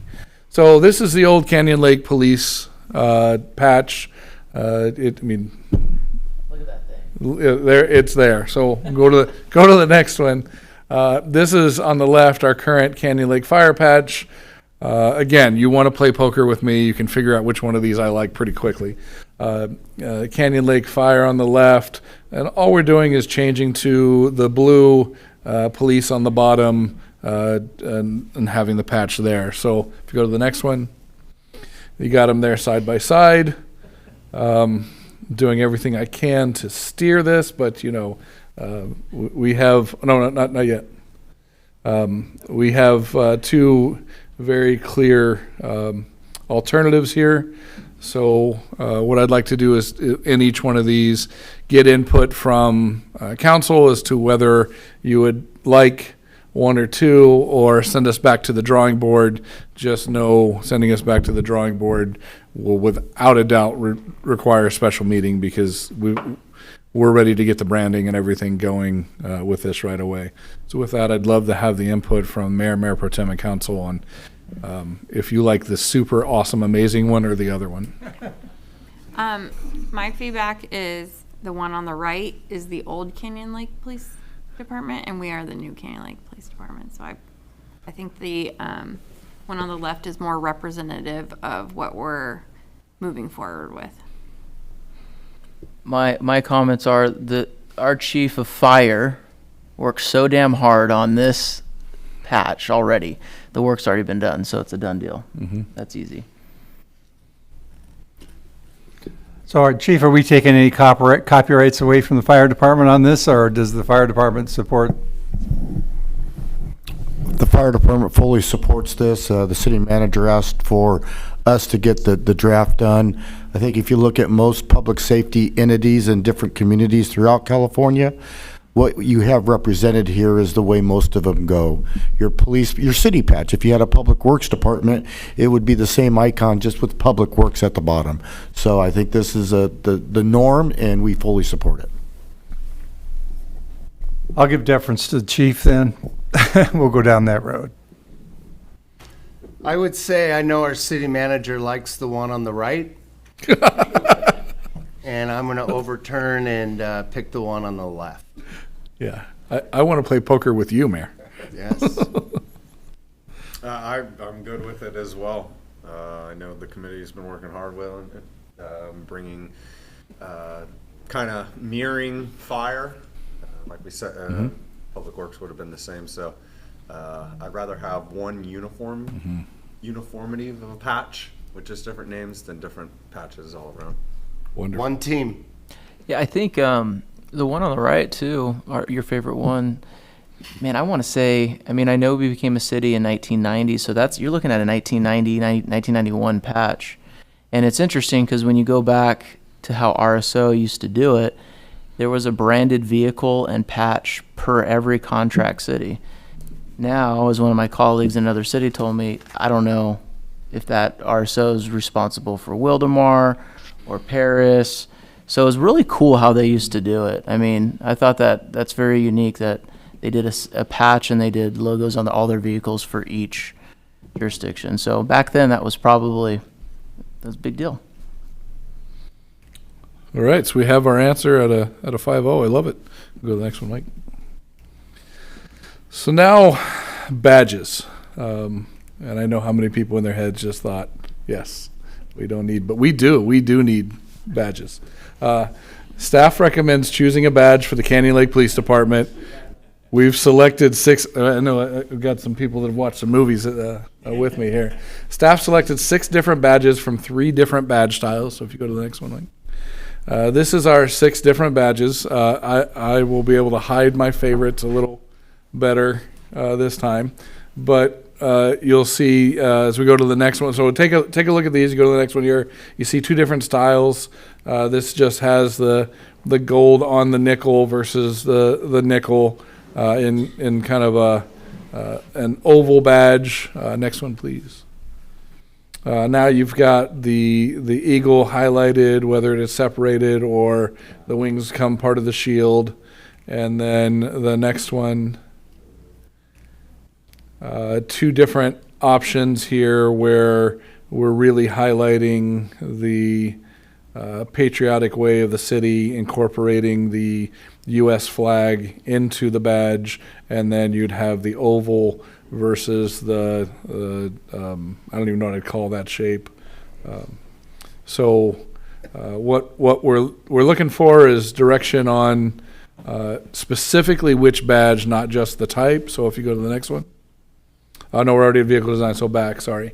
We can go back and forth if council, if you want to look at some more than the other. We have members of the audience who are giving us thumbs up. And since we are representatives of the people, obviously that's very important. They took their time out of their night to come and give feedback. Also, the official uniform of Canyon Lake is the American flag. So I think the consensus in the audience is this one. All right, so we've got two here. Do we want the one on the left or do we want the oval on the right? The one on the right is. To the left, raise your hand. We're taking an unofficial vote. Yeah, Raise your hand. I like the right. Okay, there's people in the back saying, So, you like the one on the right. Is that right? Okay. The community has spoken. and as a Marine, I think you knew which grouping was my favorite for sure. But it really was a tie, kind of going back and forth. I like the one on the right kind of highlighting the flag. I like the one on the left highlighting both. So I'm excited with how we move forward. What I'm hearing right now is the one on the right. Is that correct for all the council? Yes. Absolutely. People have spoke. Yep. Yes. All right. The So community wants that. that's right. That's right. We have a patch. We now have a badge. If you move forward, sir. Staff recommends choosing a vehicle design and color scheme for Canyon Lake Police Department patrol vehicles. My favorite. I will say we selected Destroyer Gray as the base color for multiple reasons. Destroyer Gray just sounds awesome, but it also looks really cool. There are design elements that include white doors versus all gray and writing color versus dark. Last, a background image versus sleek lettering. Go ahead and go to the next one. I want to put this caveat in here because I utilized AI to draw this up for me based on exactly what I was telling it and giving it pictures. So, yes, I know some of the things are not aligned. Yes, I know that some of the stickers are lacking. This is to get a general idea that the graphic artist will run with. And I'll give you an example. If you go to the next one, Mike. This is what I would have proposed as a city manager vehicle. The engine's a little small, but I felt like I'd really be able to run with that. There was not money in the budget for this year based on what Chat and I came up with for the most awesome city manager vehicle ever. But I'm hoping the police department can, find a way in their budget in the next couple of years to get this puppy running. So just see, you can see the engine is a little bit in the windshield. That's the kind of stuff you're going to see. It is AI. It's not going to be perfect, but you get a general idea of what it is. If you move to the next one, Mike. So we know this is going to be what our CSO vehicle looks like, and what we're requesting later is to purchase 2 CSO vehicles, and to do the math. This mirrors what our CSO vehicles and city vehicles and code enforcement vehicles are now.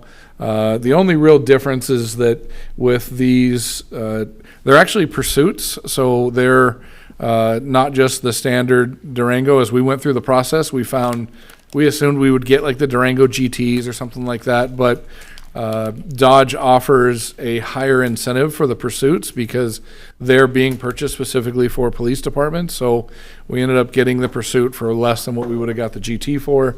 So boo-hoo us, we get an amazing vehicle for cheaper. But this is the example of what the CSO vehicle will be if we move to the next one. The UC vehicles, undercover vehicles, chief vehicles, they're basically just going to be Destroyer Gray. You can't hide that there. I mean, you're going to see the hidden lights. They're there, but they're not obvious when they're within traffic. So that's very nice. You move to the next one, Mike. So patrol, like black and white, that's yawn. That's what everybody does. Go to the next slide. And that was the best way I could come up with. Like, You have a preference. this is not who we are. We are not boring. So if you go to the next slide, this is where we get started. And we're really going to need some input. In a patrol vehicle, do we want something like this with white doors and a logo? You can go through, Mike. It'll be pretty quick. Do we want something with just writing in the white door? And that badge right there was Chat had, I don't know, taken a break while we were doing this. All the writing was on the bottom, and somehow the badge ended up there. I just ran with it. But same idea. You see what's there. Next one, Mike. And then we start moving into getting away from the white doors and writing with a design behind it. And then in the next one, Mike, you see we've got writing directly on. And again, there's going to be a lot more to it. There's going to be 911. We're going to have a U.S. flag integrated in there. This is just the kind of idea. And then if you move to the next one, which is super awesome, it has the black writing. Again, it's going to be a little different than this. It'll be the badge you have chosen. It'll all be kind of integrated in there, but not the white doors. And so what I'm looking for with council is we can probably pare it down quickly if you let us know if you want writing directly on, or do you want white doors, the kind of normal white doors, or do you want to be just incredibly boring and do black and white vehicles? And if so, we take your direction and happily do that. I like the gray ones that are on the freeways right now. Yep, Those I are do too. awesome. Go back to like that, or The second to the last gray. yeah, That one? So we do gray with the blue I like black writing. too. I think it looks pretty good. It's clean. And I know, I thank you for, I work with AI all the time, and All black. this isn't even close to what it's actually going to look like. So Right. I get that. That's clean too. And I honestly think that even the last one that you like, No, don't. Go. I don't like the two. We don't no, like the white those door. those ones you can delete. So I think it sounds like the majority is off the white door, right? Yeah, So no white door. okay, so now we go down to just writing or a design behind the writing. Yeah. It does look like a I state kind of trooper. like the city colors Okay. right there. Yeah, I think it pops more, and I think it's also Is that what because you guys like? I mean it's just different, right? Because the police pops, and I think it's clean. Awesome. I like that too. So what we'll do, if you can imagine this, and then Mike, take us to the CSO vehicle. Kind of imagine this without the white and kind of that same type of design in the back. Do we want it to continue on or stop at the door? Because that one started kind of at the door. And then you can go back, Mike.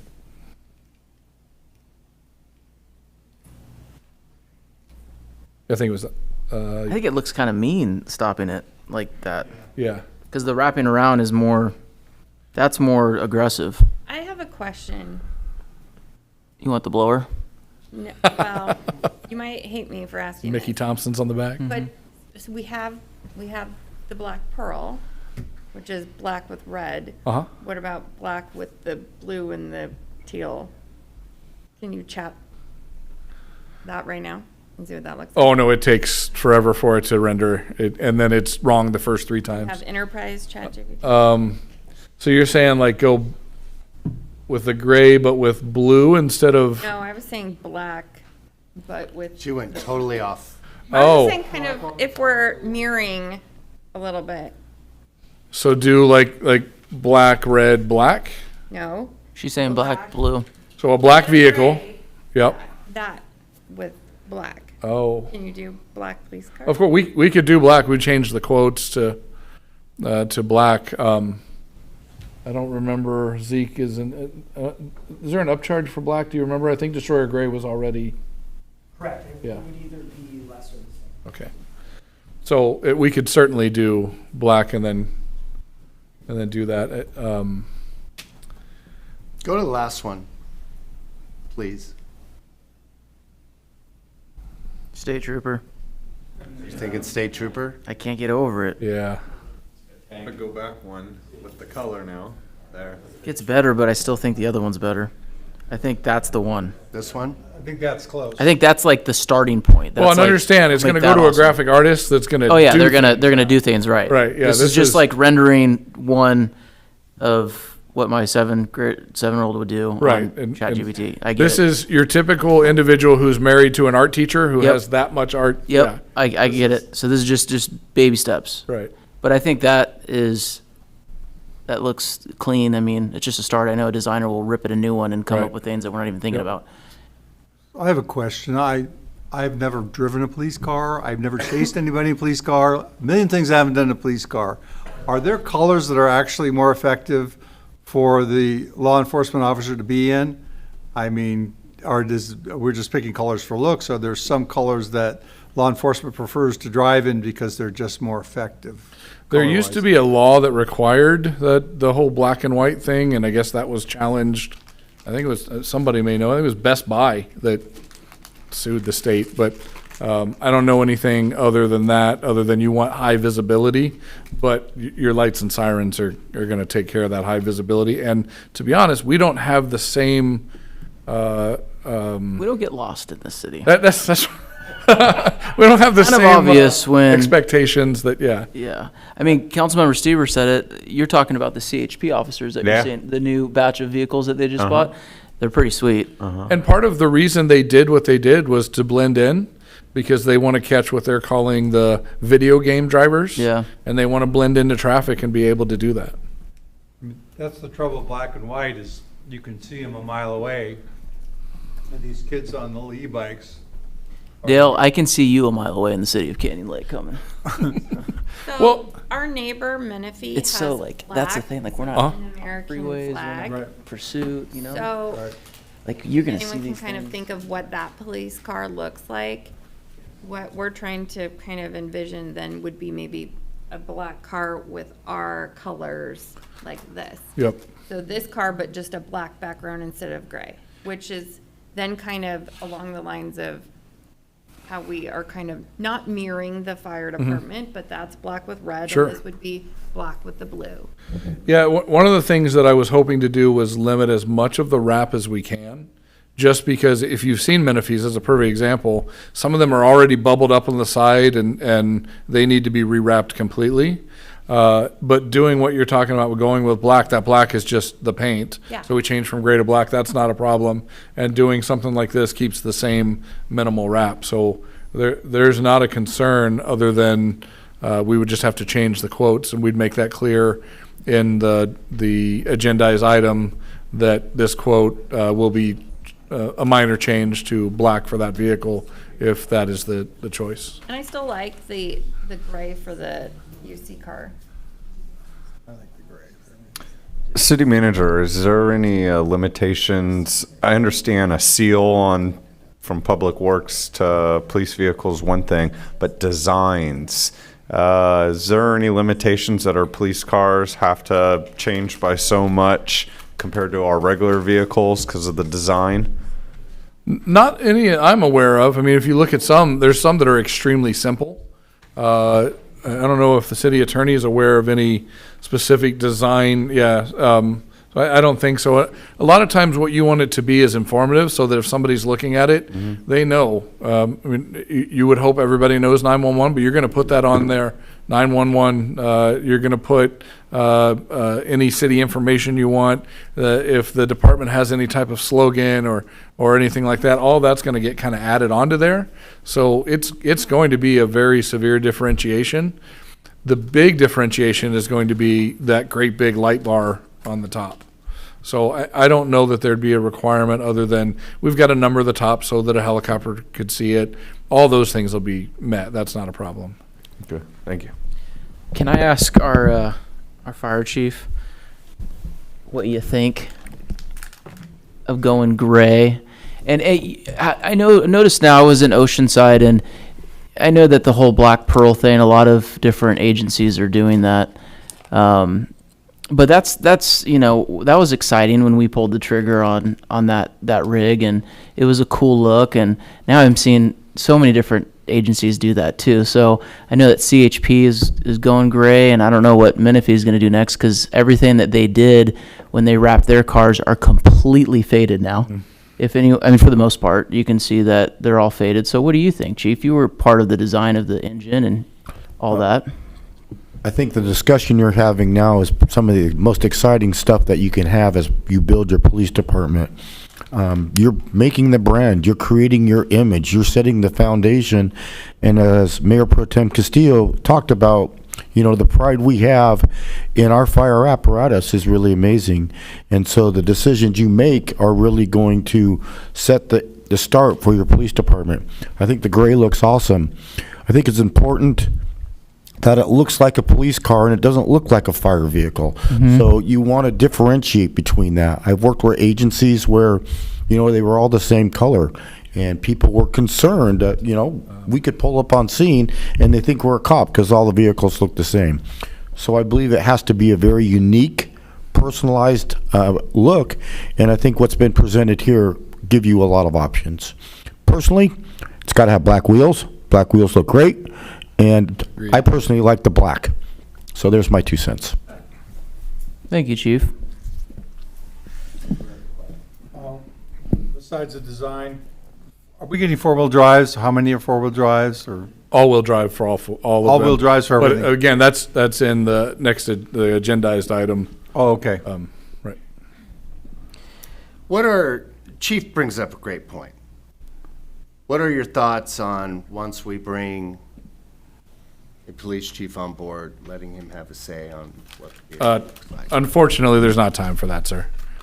We've got to get the vehicles kind of moving. That's the race with all of this, or that's absolutely what would have happened. But I can tell you, many individuals, including a couple of potential chiefs, have been a part of this process. Can you pull that one up? Yeah, you sent it to Mike. The city attorney was able to get. So I like that. The city attorney was able to pull one up of kind of what we're talking about with black. If you get it and pull it up, that would be good. Can you get it, Mike? I would have to log in through an email account on this computer, and to bring it up, it's going to take me a little time. I can try it. You got about 30 minutes? Go show the text message or whatever to the camera. Hold my computer up. Yeah. Yes, I would. That's exactly what I would like you to do. City Attorney, do you want to email it to me? Turn my monitor. Can all gather around. Well, I don't know if you want to take a quick Yeah. restroom break. That would be perfect. That would be perfect. We could do that for restroom break? Yeah, restroom break. I like that. Can you sit again? Yeah, I think that's worth showing the world. Sure with that, man? Absolutely. You got to announce it. So we are going to a short recess. Good job. That's cool.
It is 8:32 and we are back in session.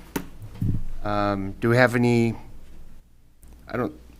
so what are we deciding on here? You're deciding on, Mayor, on this part, you're deciding on the overall general design of the patrol vehicles. Correct. So, right now, we have, the city attorney was able to get something together with a, black vehicle with that look, not with those wheels, we don't want those wheels. The blue wouldn't be on the front, the same thing, he's dealing with AI, it's gonna get it close. But here's another version of black on it. The way I explained it was, I would totally pull over for this person. Yeah, I'm not scared of this person, so, if you want to decide if you want to go with black with something like this, or even give direction on what the lettering, this has got some gold in it, we can do anything along that line. And the way this process works, so normally, maybe you're buying Ford, you buy the Explorer, you go through that process, you get those, they show up, now they go to your outfitting and maybe a wrap. This is a pretty neat project where if we end up purchasing the Dodges in the later agendized item, it all goes through Dodge Factory. So it leaves the Dodge Factory, goes over for some outfitting, comes back with a wrap, comes back to Dodge, they finish everything up, and then they send us the vehicle. It is not like doing it with some of the other manufacturers where you've got plenty of time to change it. We're putting our orders in, and their graphic artist is running with it. So that's the reason that we have the kind of hurry up process in this. I would like to report my informal polling results. While we were on break, I spoke to the members of the community who took the time to come out to the city of Canyon Lake tonight. And what I have learned is that there is some concern that it could be very hot in a black car. However, I also heard from a member of a police department quite east of here where it is very hot, and the overall majority has indicated that the black car with the Canyon Lake blue from the one that we liked with the gray was the majority vote. It looks legitimate. It also looks like something the community would be proud of. This one? No. No. With the design. Keep going. Keep going. That's the end. No. There's one more that's not being shown right now. Okay. Go back. So this one, There we go. It's going back. There we go. this one on a black car. So that Canyon Lake blue. would absolutely be easy to do. Same, and as our enterprise rep said, it would be the same price or less depending on which one is the priority color, or I forget what they call it, where they get to charge you more for it. Additionally, members of the community have texted me and also indicated they're not thrilled with the gray for the marked units. Okay for the undercover cars, but they really want to be unique and not look like potentially the highway patrol. So this would be very easy in my mind, yeah, and he agrees, to do black with that style. So this in black. Yes. You're gonna make one of my friends very happy. Go back to the Stevens real quick. You have received the same polling results from the community. My only concern is that's good. I see the colors there, and go back to the one that we were talking about a minute ago, the gray one. Yeah, I'm not so sure how well the city of Canyon Lake's gonna show up where it says city on a. We'd have to do white. Or gold. Or gold, right. I like gold. I mean, if you go back to Steven's one that he pulled up, if you don't mind, it's gonna, that one See right that there. The gold? gold really pops on the black. I mean, I'm good with it, Councilwoman Castillo. I think it's fine. It looks great, and I think it's the right move.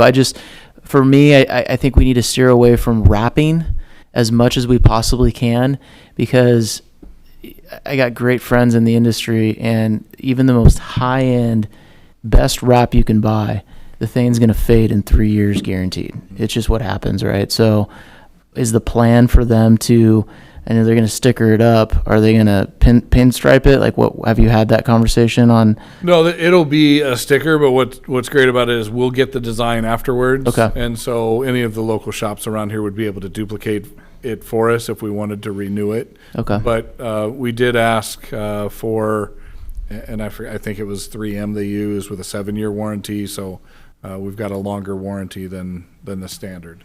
And to Councilwoman Castillo's point, well, actually to the chief's point, Latendrous, don't we want all of our vehicles, kind of have that? I mean, we don't want to go black and then gray and then obviously white for CSOs. Like, we would want to do the same, right? For our undercover, our chief's car would be the same, or would we want that? We want 3 different colors out there. I don't Does it think matter? I don't think it would matter. I mean, we already have white, so if we stuck with that, they're all going to have to be white. Right. And so we're already going to have at least 2. Having 3, I don't think would be an issue, but we could absolutely do all black instead of gray and black. There's nothing to stop that at all. Stepping outside the legal lane just for a second, when you guys are talking about lettering on black, I just wanted to point out that the lettering on the Black Pearl is gold. Yeah, it makes a big difference. Surrounded by red, I believe. Yeah, I can see that. It looks good. Yeah, the light blue on the, dark blue on the black will disappear to me, or the gold. Yeah, you want contrast. So what if we did the, just like our Black Pearl right now, I'm looking at it, if we did all black but we did gold lettering, Great. because that would pop substantially With the blue. with the blue highlights. Yeah. Do we have the badge on here or just the seal? Because this badge, I think we just approved, is mostly nickel. It is, but you could have, with that color there, you could have that nickel badge and then everything else in gold. That wouldn't be a problem if you want to have an accurate depiction of your badge. Because black makes things pop pretty good. But I think the way the Black Pearl is, you're right, Mr. City Attorney, the gold, that type of gold, it has like a flake and it really pops. I think the white police is Usually fine because it's got our the blue. badge would be the badge. But at least then you start steady Gold Canyon letters. Lake. And then gold up on the top. So you're thinking kind of the silver badge, the gold lettering, and then police in white or police in gold? KC Police in white or gold. So you'd have your writing where it says City of Canyon Lake. That would be gold. Your badge is going to be the silver or nickel. And then police white or gold? White. I think white. I think white. As it is now, really the only thing that's changing is a different badge, and then City of Canyon Lake is going to be in gold. And then the car is going to be black. The car will be black. And then do we want to do black on the UC or keep that at gray? I think black. I mean, I think you keep it the same. It's easy. If the gray is cool, whether you see that, I don't care about that. That's fine. I just think the people that I pulled were more about the marked unit, so. The only advantage for me is if you keep them. Same, we can transfer over. No, if you keep them all the same color in the black, they're going to be, that would be 7 vehicles. They're probably going to be 7 contiguous VENs where they're going to be running that process, where they would be different runs depending on the color because that's part of that process. So I'd kind of stick with that idea if you're good with it. If we're moving away from the gray to the black, that we probably go with black across the board. That's my recommendation, black across the board, if we're going to go that route, instead of mixing it all up.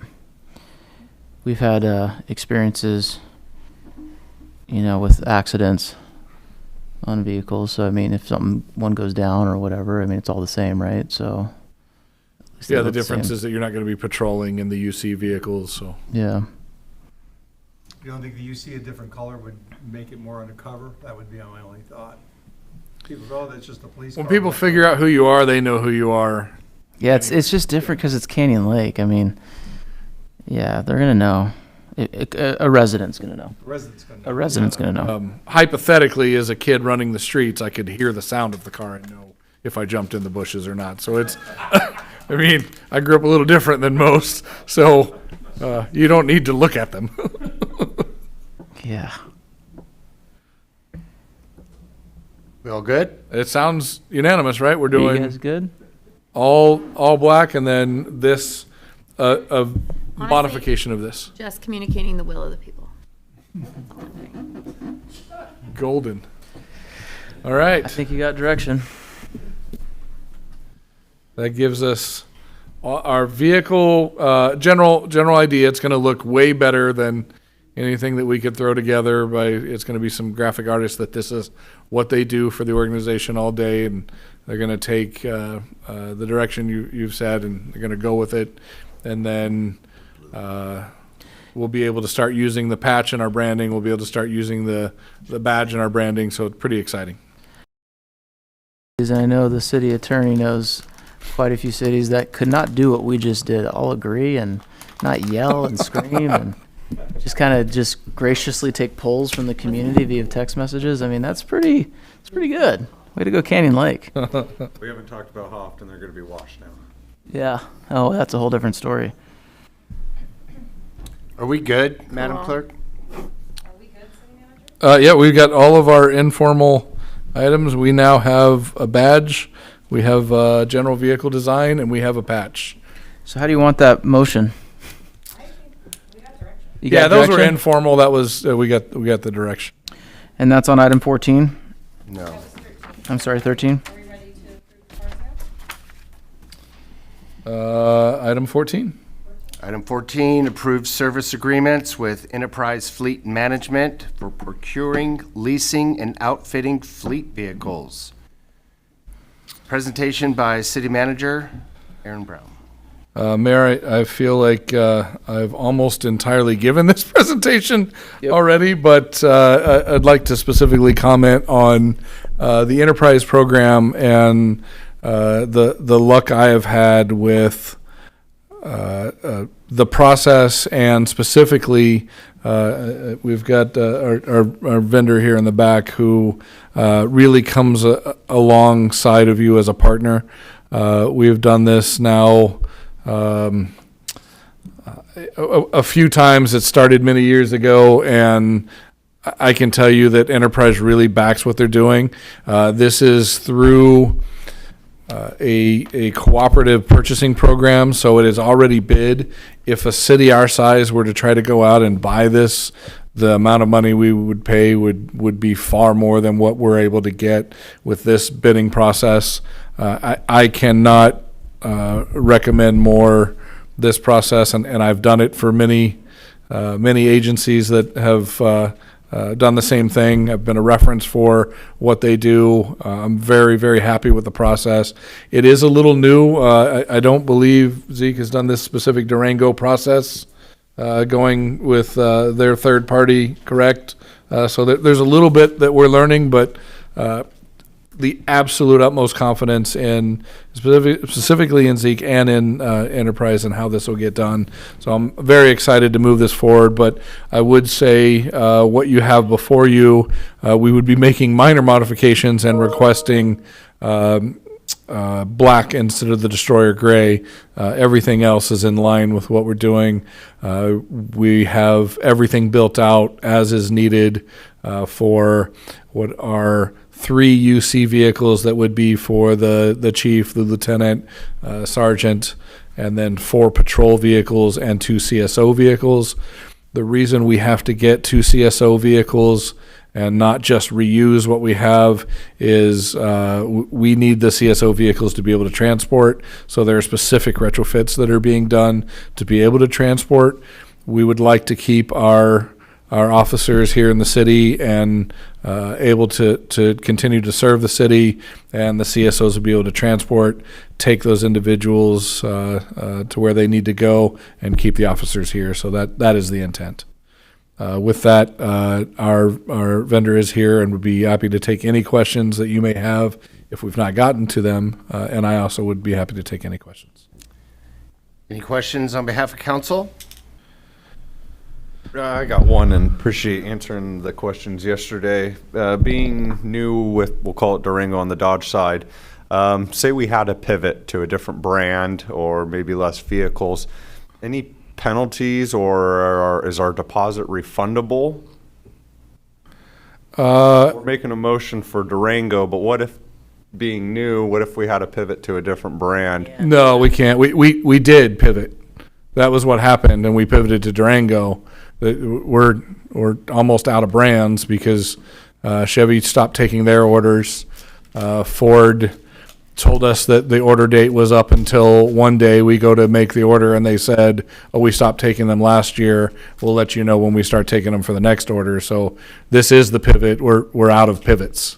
This is Dodge's who we're going with. I'm not a huge yay Dodge person, but fortunately Zeke was able to get the Dodge representative on and specifically, what would you say, assuage my woes and make me feel better and make sure that I understood the warranty and that they're going to back everything that's on there. So this is for an order that we would be moving forward with. And I can tell you if something happened and we were not moving forward for some reason, there are a lot of agencies that would be knocking on our door asking for these vehicles right away.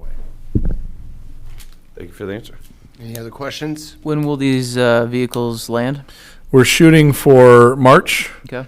with the expectation that April could happen. They said they'd have no problem with March.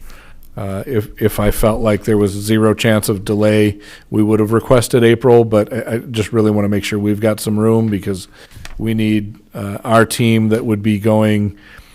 The department could start as early as mid-July. So even though we requested, remember it is on or before the end of August. So if the team's ready to go and the chief's like, what are we waiting for? We could pull the trigger right away. So we really got to have everything in place and ready to go. Understood. If we do receive them early, would we be able to showcase them at the National Night Out? I forget what city's hosting it this next year, but could we start showcasing that? Absolutely. And if we receive them early, I will buy you a steak dinner, sir, because I have never received a vehicle early, and I would be very happy about that. Sizzler it is. Oh, we got to do better than that. No. That's He bad. knows my love of Sizzler. I appreciate that. Madam Clerk, do we have any public comments? I need a motion and a second to approve service agreement with Enterprise Fleet Management. So moved. Second. City Clerk, could you please conduct a roll call vote? Aye. Councilmember Smith? Aye. Councilmember Stieber? Aye. Councilmember Welty? Aye. Mayor Carey? Aye. Motion passes.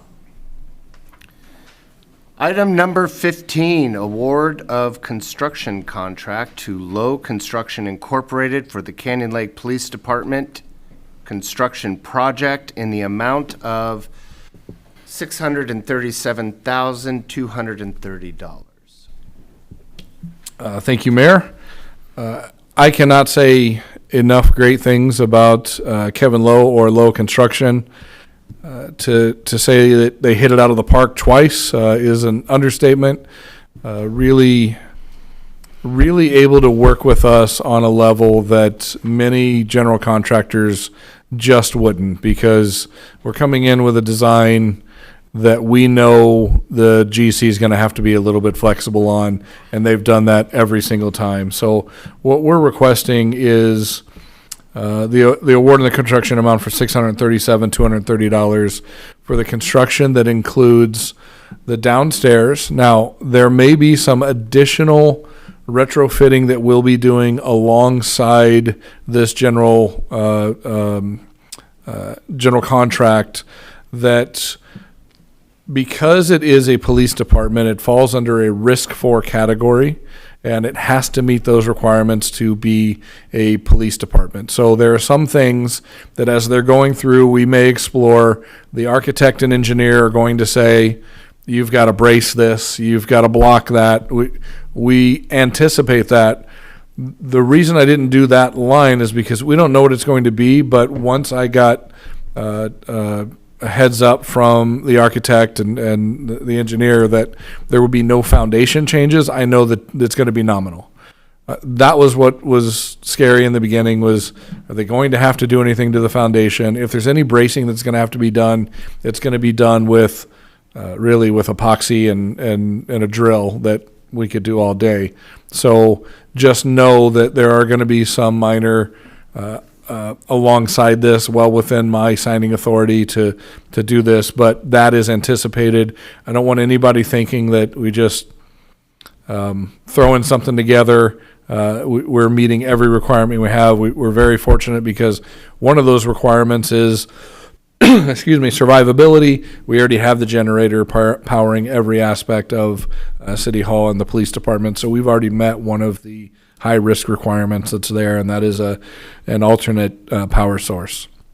So the changes would be, as you see in the diagrams, the entire build out of downstairs, that where the old council chamber was, that really becomes where the chief, evidence, armory, patrol would do their report writing. There's some cubicle areas for that.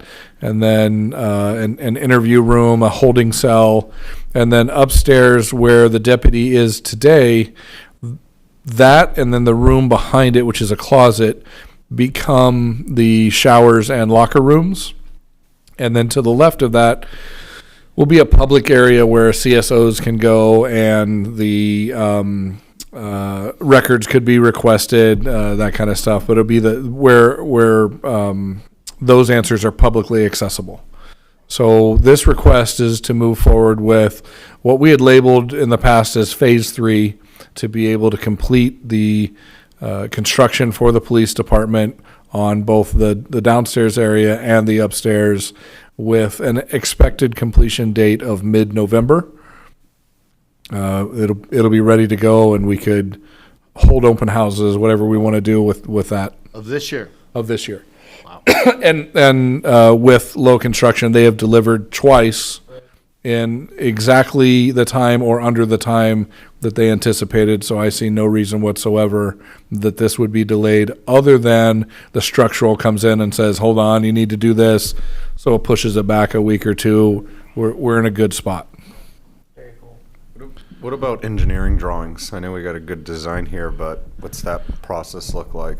The engineering drawings, because we needed to move quickly with that, that's actually going to be done alongside it. So it's going to be kind of almost as-built and engineering drawings, but that's because the architect and engineer are going to be coming through saying, okay, GC, here are the things you need to upgrade. This is what you need to do. And then they're going back drawing those things. It's the only way we could get it done in a timely manner and still meet all of those requirements, because if we did not, we could be waiting on drawings for the next 6 months. I mean, that's realistic. And then we don't get to start until then, and we don't have a department to run with. So it really was a lot of, I mean, for lack of better words, just begging for assistance and paying some nominal expedited fees to get things moving along, and then some partners in, I believe it's AMA, is that right, Mike? The architect from DMA, thank you, DMA, partners in DMA and in low construction that are allowing us to be able to do something at this speed. And I take it you've had conversations with the engineer, and based off of your layout, we've come to this cost of $637,230. So the 630 is with the GC. Now that's assuming that as the engineer comes in and says, "Hey, you're not going to need to do it this way." Like one of the things they talked about, and I don't know if Kevin has talked to him further. As we were talking about it, they said, "Well, I prefer metal studs." Well, the quote was for wood studs, and I said, "Okay, is that code? Is that changed?" "No, it's just my preference." Okay, that's out. Like if it's not going to raise our level of safety for the police department down there, and it's not going to meet all of our needs for the higher risk category, then we're not going to just spend the extra money on it or the extra time. But everything that they need in terms of the structural, that will all be done. That may end up coming in a little bit above that, but that's why we're keeping them separate. Mr. Mayor, if I may. Mr. City Manager, there's not a contingency fund in here, 10%? There's not a contingency. Do you want it? Yeah, that probably would be very beneficial. That would be my recommendation. I would approve the item, but I would recommend a minimum of 10%. That gives you 63,000 bucks in regards to some of the moving components that you're going to need. That way you don't have to come back to us. And I know it's within your spending authority anyways, but I think it just makes Agreed. sense. No, that raises at 13,000 to where if I need it, I think that would be great. So if there's no more questions from the council, then I'll make that motion and we add the 10% contingency on top of the 637. My question is this two different steps? One's to approve the contract as it sits, and the second motion to put a 10% contingency in the finance side? No, it's just, that's the actual original motion was to approve it as it is with the addition of the 10%. Okay. Yeah. All right. Good. I have one comment. And my comment is just that we're so lucky to have Kevin Lowe. Yeah. Completely agree. He's planning to retire next year. No. It has been vetoed by every staff member. But if he decides not to listen to us, the city is very much looking for a Kevin Lowe Jr. is fine.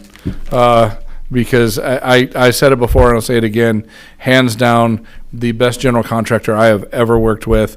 Very tolerant of me, which is amazing. Does not change order you to death. And there are even times where I say, hey, we need to change this. And I know we need to pay for this. So we need to make this modification. And naturally they'll say, oh, I think I can integrate it into this. And it's just a true partnership. So I agree completely, Mayor Pro Tem. Any other comments? I have a motion. Motion and a second to award. Go ahead. I do have the motion. Second. I just need a second. Madam Clerk, will you conduct a roll call vote, please? Mayor Pro Tem Castillo? Aye. Councilmember Smith? Only because there's no public comments on this item. Aye. Councilmember Stieber? Aye. Councilmember Welty? Aye. Mayor Terry? Aye. Motion passes.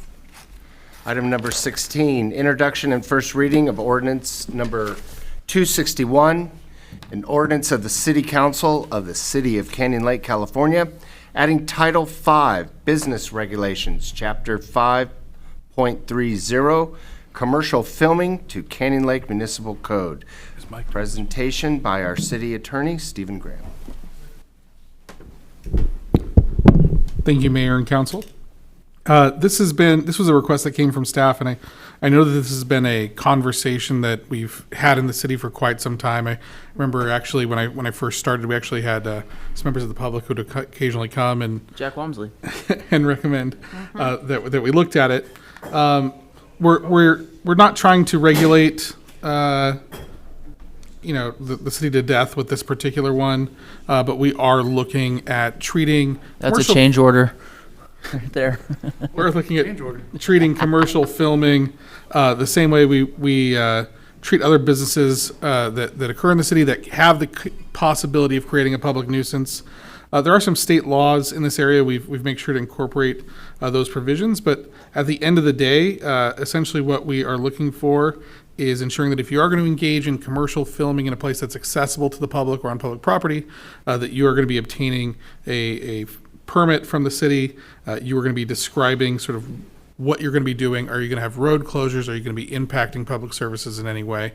Happy to answer any questions, but it's relatively bare bones ordinance in this area. Any questions? I have a question. Yeah, go ahead. What's going to happen inside the gates? It's all private. Do we have any effect in there? The only thing I would see was maybe the fire department access, but. So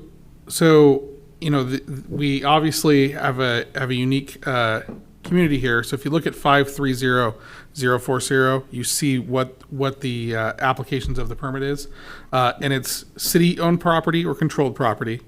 It's any place open to the public or private property open to the public within the incorporated area of the city for the purpose of conducting those filmings. We've interpreted here in the city of Canyon Lake open to the public slightly differently than you may normally use that phrase. We've interpreted it to mean open to a majority of the public of the city of Canyon Lake. And so the intent on that one is, if you're talking about filming along a street inside the gates, we would still want to look and see a commercial filming permit, because that is, for example, our public safety easement, where that's how we engage in public safety activities. City Attorney, if I could jump in on this also. The instigator, if you will, what started this was the POA asking us for assistance. Okay. Where they really had no way to do that. And when they looked at our process, we had the fee, we had the permit, we didn't have the code, frankly, to enforce that. That's what this is doing. So this is not in any way to impede on what is going on right now. It is to be able to give our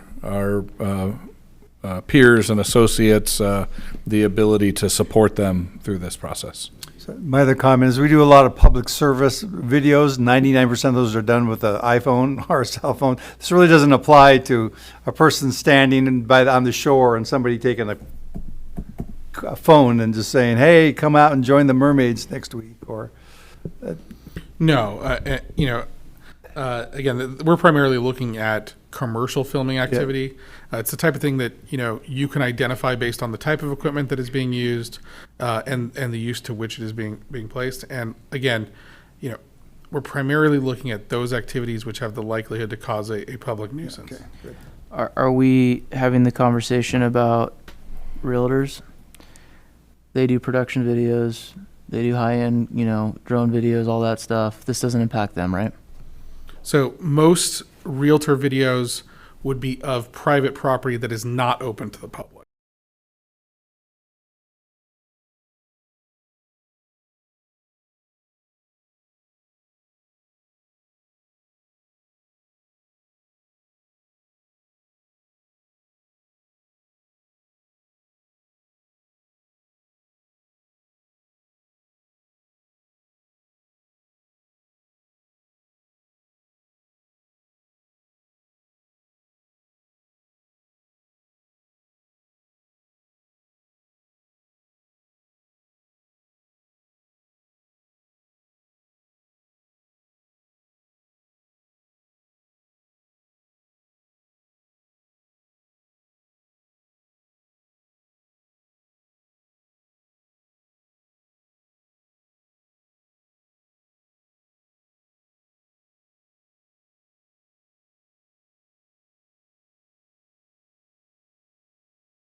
Is extremely professional and involves at least one filming operator, whether it's a drone operator or someone handling the camera, and I don't consider them to be commercial film people. No, there's precedent for that in our code.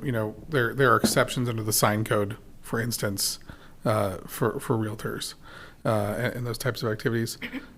We can certainly add an exception. Can we add some language in there just to, unless I got opposition here from my colleagues, of course, and I'll stop. But I think if there could be some type of language that would identify, just because when you think of filming, that's probably the number one type of filming that's going on in our community right now, is, in my opinion, for that real estate space. I think we established that if it's at a home, that's not the issue. It's when they'd be coming into the town center or something that would be specifically open to the public.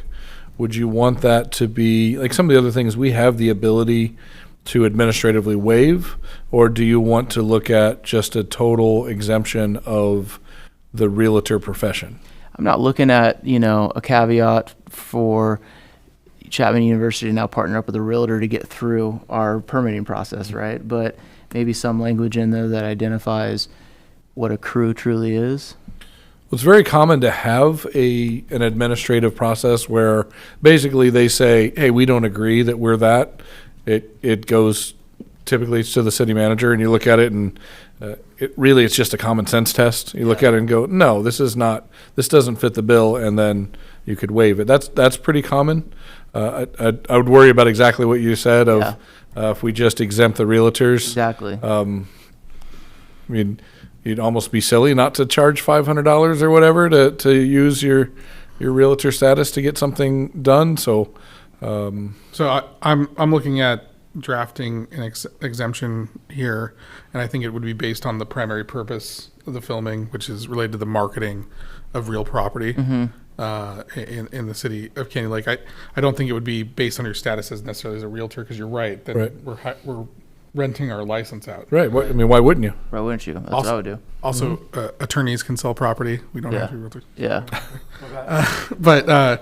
So let me work on drafting that exemption, and then I do think I'm going to add a small tweak to 530040 just to clarify Councilmember Welty's question, making sure that this is applicable to private property that is generally accessible to the majority of residents of the city of Canyon Lake. I think that's how I'll phrase it, as opposed to the public. So if I had a reality show come to my backyard, but now all those vehicles are parked in the front, since we're on private property behind the scenes, is that being exempt? Because then our roads are being used up by those vehicles. I don't understand the. So if I'm hearing it clearly, there won't be if this commercial fee if it's at private residence. And what if one of the private residents decided to have all these film crews come, but they didn't in their backyard to still keep it private, but all their vehicles are now on our streets? Is that what you said, City Attorney? I don't think you. I think the council member's asking that question. I'm more if we did that. asking, because even though the filming's not being, we can't physically see it, there might be 10, 15 trucks down a street, but they're in someone's house or in someone's backyard. We'd probably never know. And we'll never know, besides seeing the 10, 15 vehicles in that front yard. Yeah. But that was the POA specific concern, was that kind of filming. It wasn't as much the filming that was going on at the individual residence. It was when it left the residence and it went to the lodge, and it kind of created some issues there. And they're right that it would be nice to be able to call the city and say, hey, we need some assistance over here because we don't think they have a permit. We need the city to come over and stop this. And after the ordinance is in place, we would be able to do that. Currently, we have nothing to enforce. We would just say, yeah, we agree that they shouldn't do that, but there's nothing to stop it. But it's, in terms of the residence, happening at the residence, I don't know that anyone has an issue with I don't know what we call it. Yeah, and I would say, especially when we're talking about something like filming, any sort of expressive activity that could be protected by the First Amendment, I always try to make sure that what we're regulating is time, place, manner. So, you're talking about cars on the street, right? Well, there are lots of activities that people can conduct at their personal residence that might have people coming to their house and parking on the street, right? And so, if we did not live in a gated community here, right, what my response to that would be then draft an ordinance that relates to the nuisance you're concerned about, which is parking on the street. However, street parking is within the jurisdiction of the POA, generally speaking, when we're talking about the private roads behind the gates. So it's not something that I think we would be regulating with this type of ordinance. We're primarily looking at activities that are occurring in those areas that are open to the public generally. And again, I'm going to work on that definition of public here shortly. And my question to you, Mr. City Attorney, looking at other ordinance like this in other jurisdictions, is it ever written in a place where the residents aren't required to necessarily pull this permit if they're a resident or if they're, part of that community? Like, for instance, if Pepe's wanted to do a commercial in the town center, and the owners of Pepe's live in Canyon Lake and, their business is there, they would be required to pull this permit, correct? I'm not familiar with any jurisdiction that would have a exception for residents. Okay.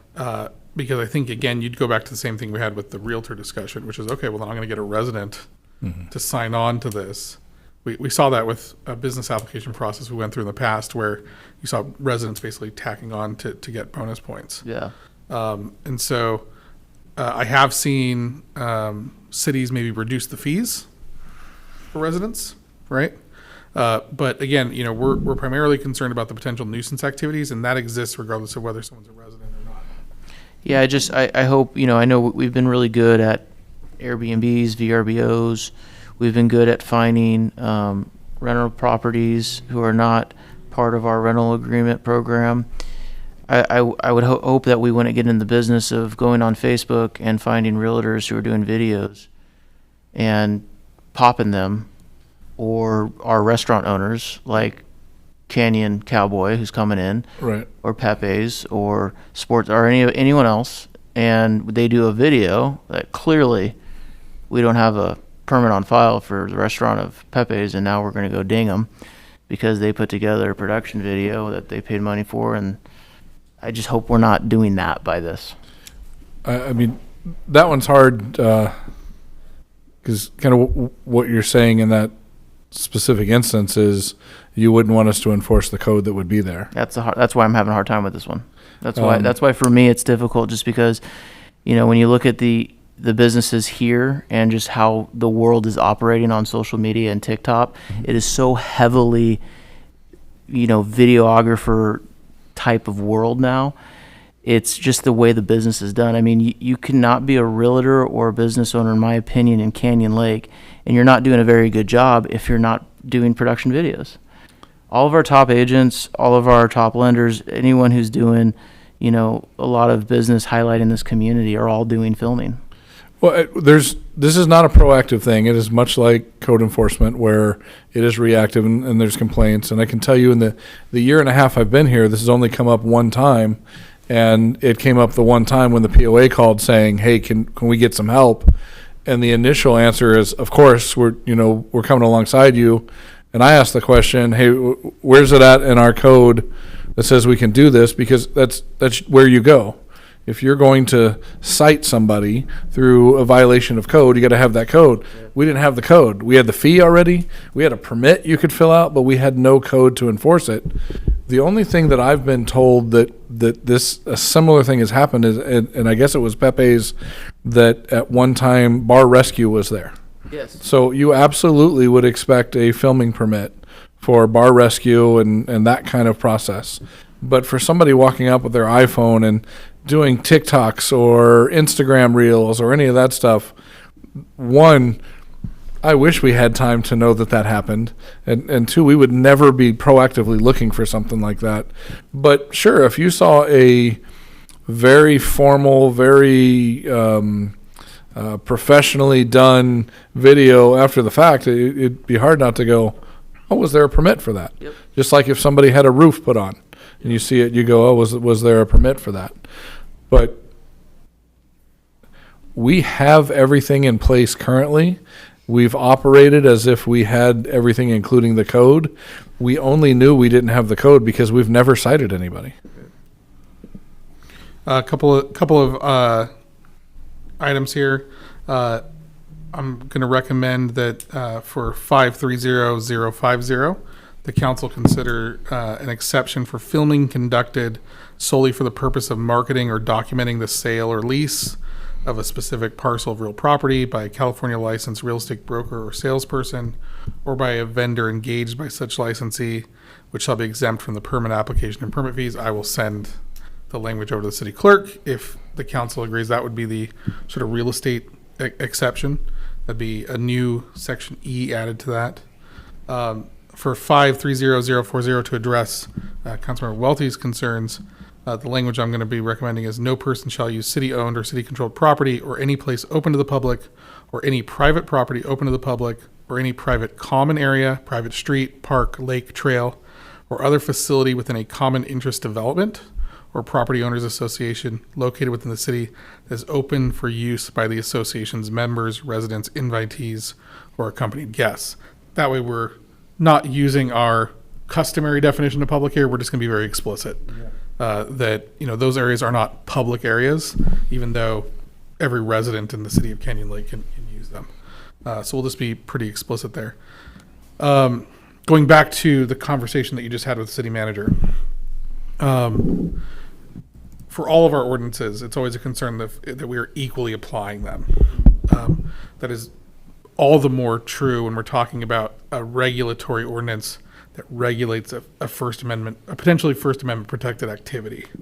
And so I would say that, if there is significant heartburn on the council that there are activities that go on in the city and you don't think that they should be subject to a permit and you think they would fall within the provisions of this ordinance, I would not recommend that we rely on the city's discretion in not enforcing that ordinance as the stopgap, because I think that would endanger the enforceability of the ordinance. I think the better thing to do would be to maybe give us some more time to marinate and really find out what are the activities that are causing the nuisance. Maybe it's the size of the crew. I mean, maybe it's if you're going to have a crew of 5 or more, right? And I think that would create an exception that would exempt most of the activities that maybe the council's concerned about, while still addressing sort of large scale commercial filming activities, which have the tendency to create nuisance within the city. And so I think that's kind of the recommendation I would have. I think you're going to decide the crew, because literally every grand opening has a videographer and it goes on the chamber's page, right? Mhm. I mean, one of the biggest videographer groups we have here is the POA itself, who goes around and videos their events to put it on their website. And we don't want, and most of those videographers are 1, maybe 2 guys. They're doing almost all this is 1 or 2 people. 3, I would say 3 at the most. Anytime you're over 3, suddenly you got a mic guy, you got a camera guy, you got a light guy. Other than that, you're really commercial big time to me. We just have, it's a world of video and TikTok, and just the way it is. I don't want to. So more than 3? Gestapo. I'm good with 3. More than 3? I mean, maybe we just request council table this item because We're almost there. Well, but we're getting into areas that I've never seen before, where you start regulating how many people are in a crew, and then you start. I mean, it'd be very easy to say, "Oh, you're not on crew. You're actually you're not a grip today. You're going to be," and you start lowering that number. I mean, completely understand where you're coming from with the realtor and finding that example, but there are so many ways to start. We're creating holes that make these things so unenforceable, and there's nothing that I get from this code that would even use the POA filming their own events as an example of that. That's really not a commercial event. And Do you like the changes that? Do you like the changes that the city attorney? Absolutely, I feel like. So I mean, for me personally, my and I apologize. I usually don't do this on the fly, but my issues with the ordinance has completely been taken care of with that change of language. So I understand completely having all of the tools, and you're not able to do what the tools are letting you do, which is why you need the ordinance.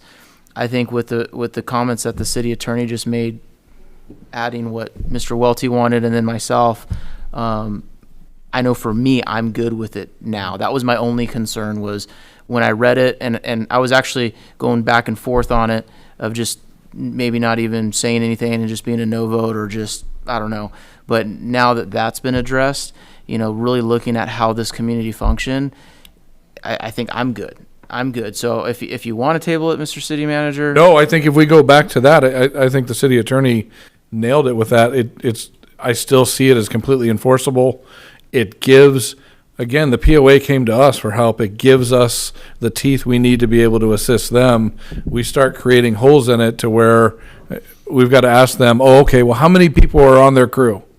They don't know how many people are on the crew. We're going to send code enforcement to see what's going on with a situation like that. And if you have that many holes, you're not even going to send enforcement out there, because it's never going to go anywhere. And, what's beautiful about our council is we all have different expertise, right? And so for me, real estate is really important. I believe it's what, is so important to Canyon Lake. It allows us to have high property values. And what our realtors do here in this community to highlight our community is going into public space, going into private space.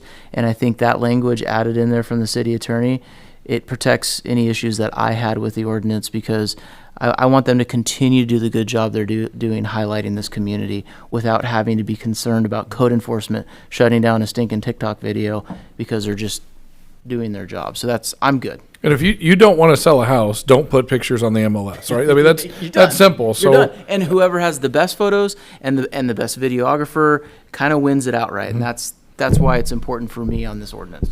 So I Gone this way. Yes, the industry is 100% this way. I think we can address the final sort of concern here with, so we've already created the exception for real estate operations. I think we can create an exception, I'll just call it de minimis, small scale Yeah. filming. Exactly. And so that would be an exception for any commercial motion picture, television, still photography that is small scale and non-disruptive and has no more than 5 persons, including talent, who are engaged on site at any time. So I think that you can have that one. Now, city manager is correct, right? Now we're going to go out there and count people. But the truth is, we're not going to issue citations unless code enforcement goes out there anyway. And I think, to Mr. City Manager, your point is completely accurate, and I agree with it, but we want the teeth. This gives us the teeth to even show up on scene. right, We don't have the teeth to show up on scene right now. correct. So now But we didn't go. We didn't go. Right. So now, whether it's 3 or whatever, now we can at least show up and ask questions. Now we can start the investigation. Now we can figure out what's going on here. And then we can say, guys, just go pull a permit real quick. This is a bigger production than we're used to here. You got to go down to City Hall and pull a permit. So my question on this for the city attorney is, who decides what de minimis is? Council, and so I think limiting it by the number of persons involved, including the talent, would be the additional requirement that it be non-disruptive. And so I think disruptive would be in the discretion of the citing official if it is disrupting the area.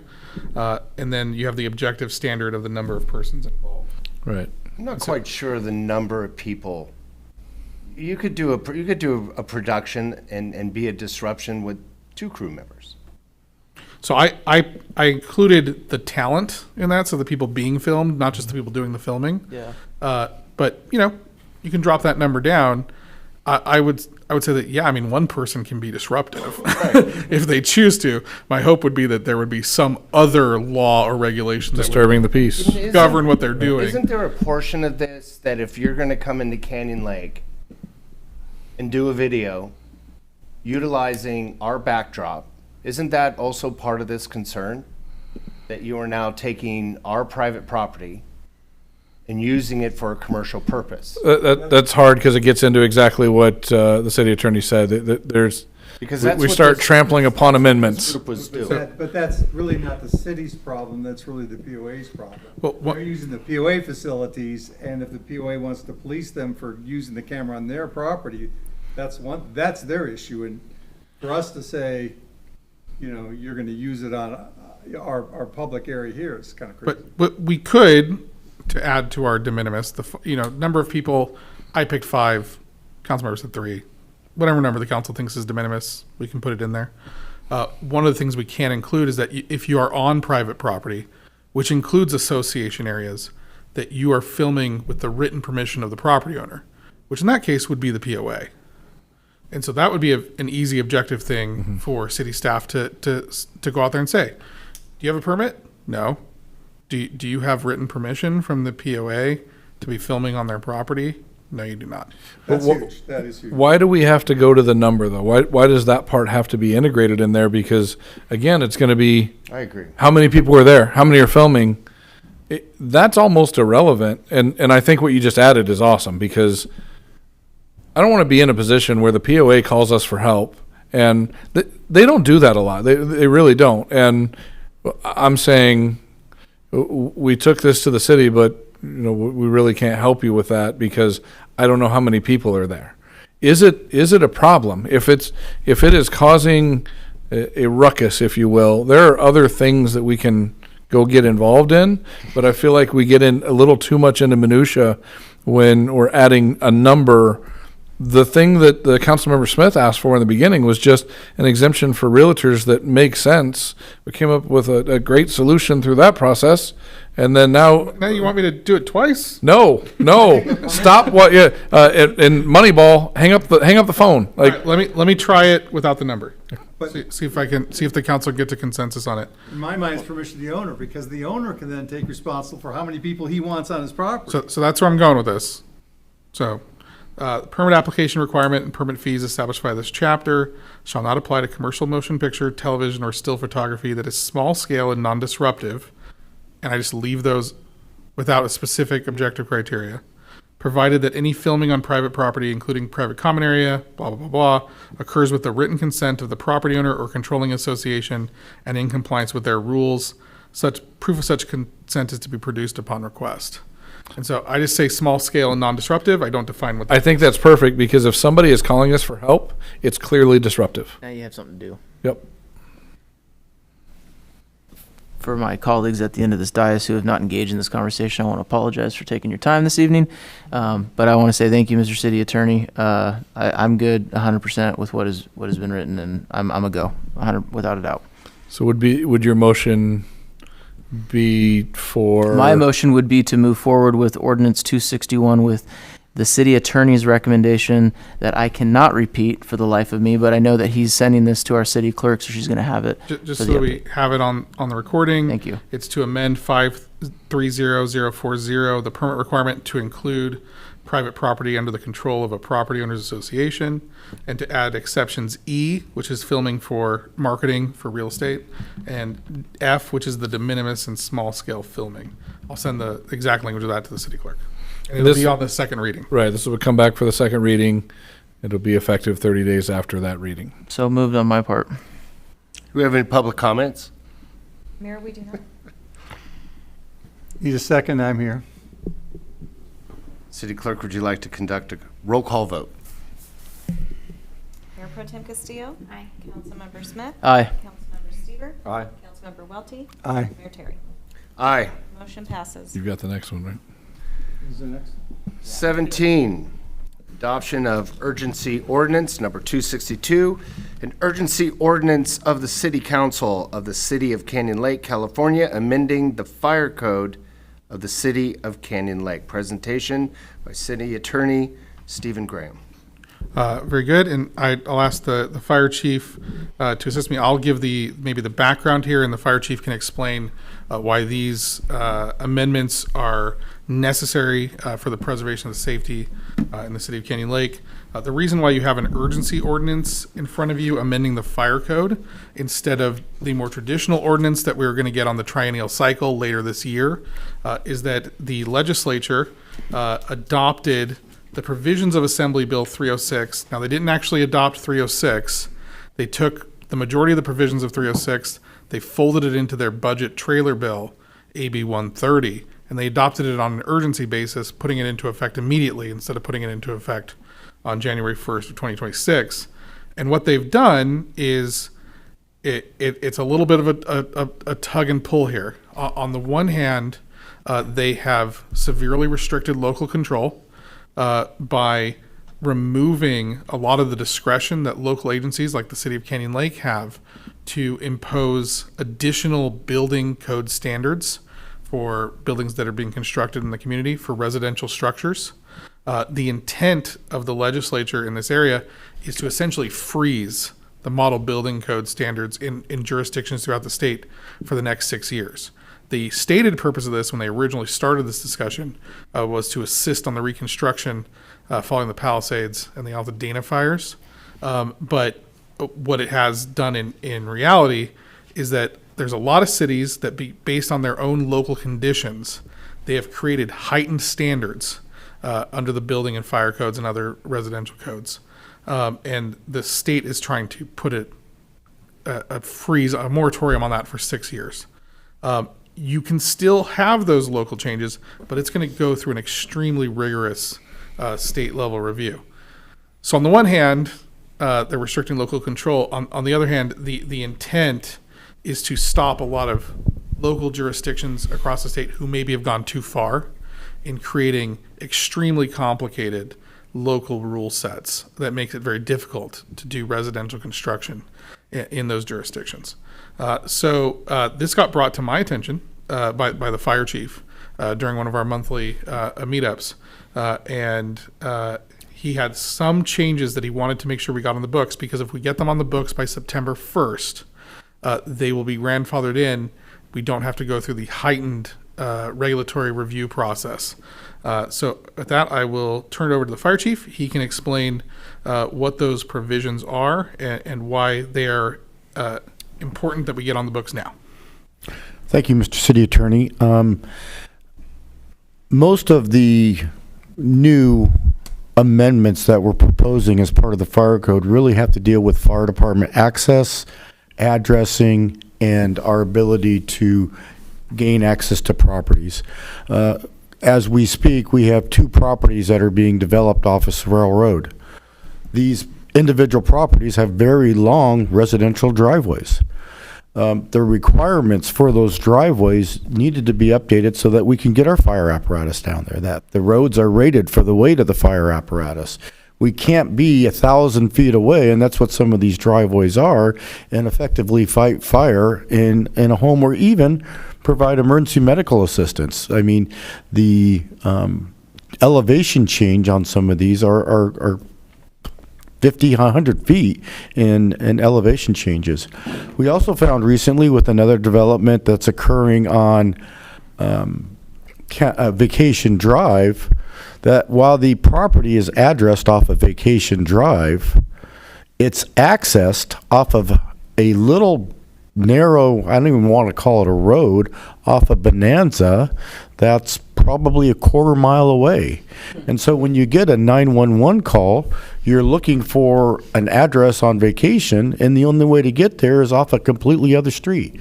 It's very similar to what Mayor Pro Tem has talked about before with our flag lots and the length and the difficulty of us gaining access off the flag lots. So the requirements that we have are recommending tonight deal with our ability to better access these.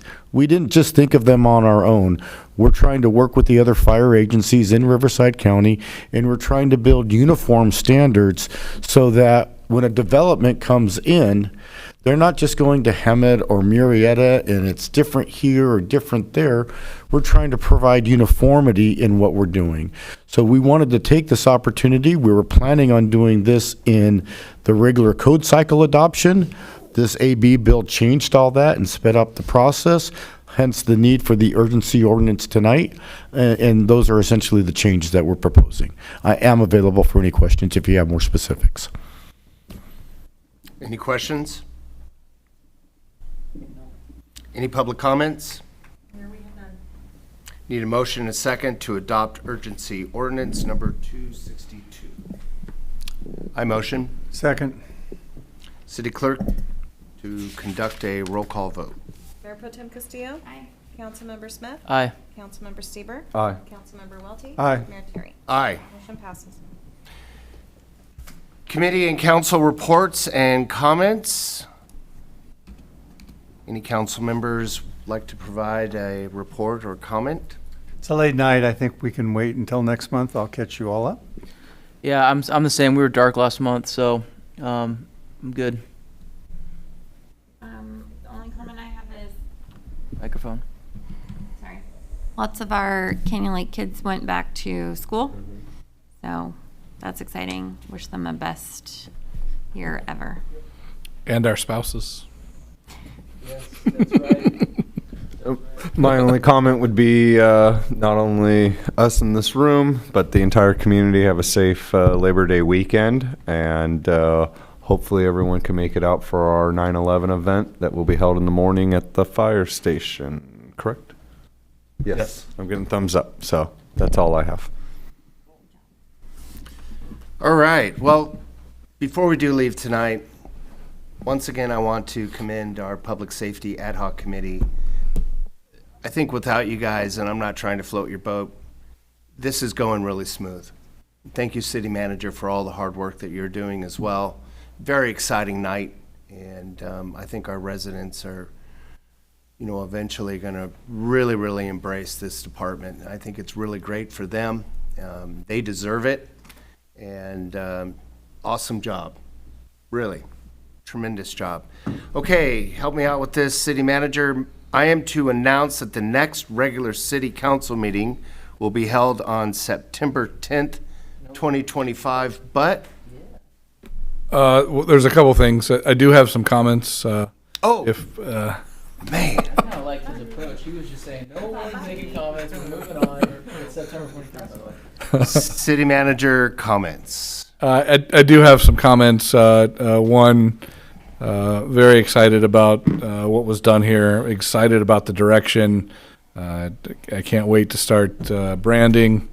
I'm really excited that council approved moving forward with the positions, the police chief and the supervising CSO. Those two positions are incredibly important. As you know, the chief is the head of the organization. Our police chief has some huge shoes to fill in that we've got our fire chief who's been there and done that and has done this before and did it with grace and professionalism and really showed the expectation of what the police chief is going to have to do. I've made the joke several times that I'm very excited to get police chief in here because I told the mayor I love the Green Mile and I'm tired, boss, real tired. I'm excited to do that, and I've got a couple of questions about the police chief and the process. And the city of Canyon Lake has a city council, city manager form of government where there are two direct reports to city council, and that is the two of us, the city attorney and the city manager, and then the department heads report to the city manager. And I am extremely aware of the importance of public safety and the importance of the police and fire chiefs. Very fortunate to come into an organization with an outstanding fire chief because they do so well. I don't get to spend as much time with the fire chief as I'd like, but with the police chief, I had a lot of sleepless nights, really, because this is an important position, and this is the I in the source in the sense of the word I. I've got to get it right, and I really feel like I have. And a lot of people want this job, and a lot of people have reached out through various ways, some of them direct. I want to talk to you about being your next chief. The thing for me is it had to be somebody that I'm extremely comfortable with, because it's like a horrible analogy, but it's real. It's like it's your baby, and you're giving your baby to somebody you've got to trust. So I am extremely confident that by our next meeting, we will come to an agreement with the chief, and the chief will be able to come and be introduced, be announced, and the public will be able to meet their police chief. And I want them to understand that I do not take the responsibility bestowed upon me by this council lightly. This chief has gone through the mental ringer for me. Everyone I talked to, every coffee shop I went to, every restaurant I went to, every bar I went to, because it depends on which chief you're talking to, all the right questions were asked. And I really knew for a long time who I wanted. Sometimes they just have to come to the same realization that you do, and I'm very excited. Same with the senior CSO, who will really be able to take records and all of our processes, or the supervising CSO, and be able to take all of that and run with it. So that's really my update, Mayor, is that we're going to be in a great position to launch this. I'm fully confident that I will be able to have the police chief here to sign their contract and move forward. We're going to have some slip-ups in what we call them, because the sheriff, the captain is our police chief per our contract. It says it in there. So our chief will be transitioning chief or interim chief or whatever lawyer word we have to call it, right? Then, until they become the chief. But just understand from day one, this is Canyon Lake's chief. And they're going to be doing everything to get that department established. And I've tried everything I can to make sure it's in a position where I'm truly handing them a baton while sprinting. There wasn't a lot of lazy boy time on this, so I think we've made a tremendous amount of progress in a very short time. When council initially said, ready, go, be ready in August, I had a lot more hope than confidence. And I'm at a point now where, as I said earlier, we could be in a position where we could start before the end of August, and that's a great spot to be in. We've still got some huge hurdles, without a doubt, but all of those are going to be accomplished professionally. They're going to be accomplished with confidence and with an intent to leave a lasting legacy for the city of Canyon Lake and its police department. Love it. Absolutely love it. Thank you, Aaron. I'd like to announce that our next regular city council meeting will be held on September 23rd, 2025. And with that, this meeting is adjourned.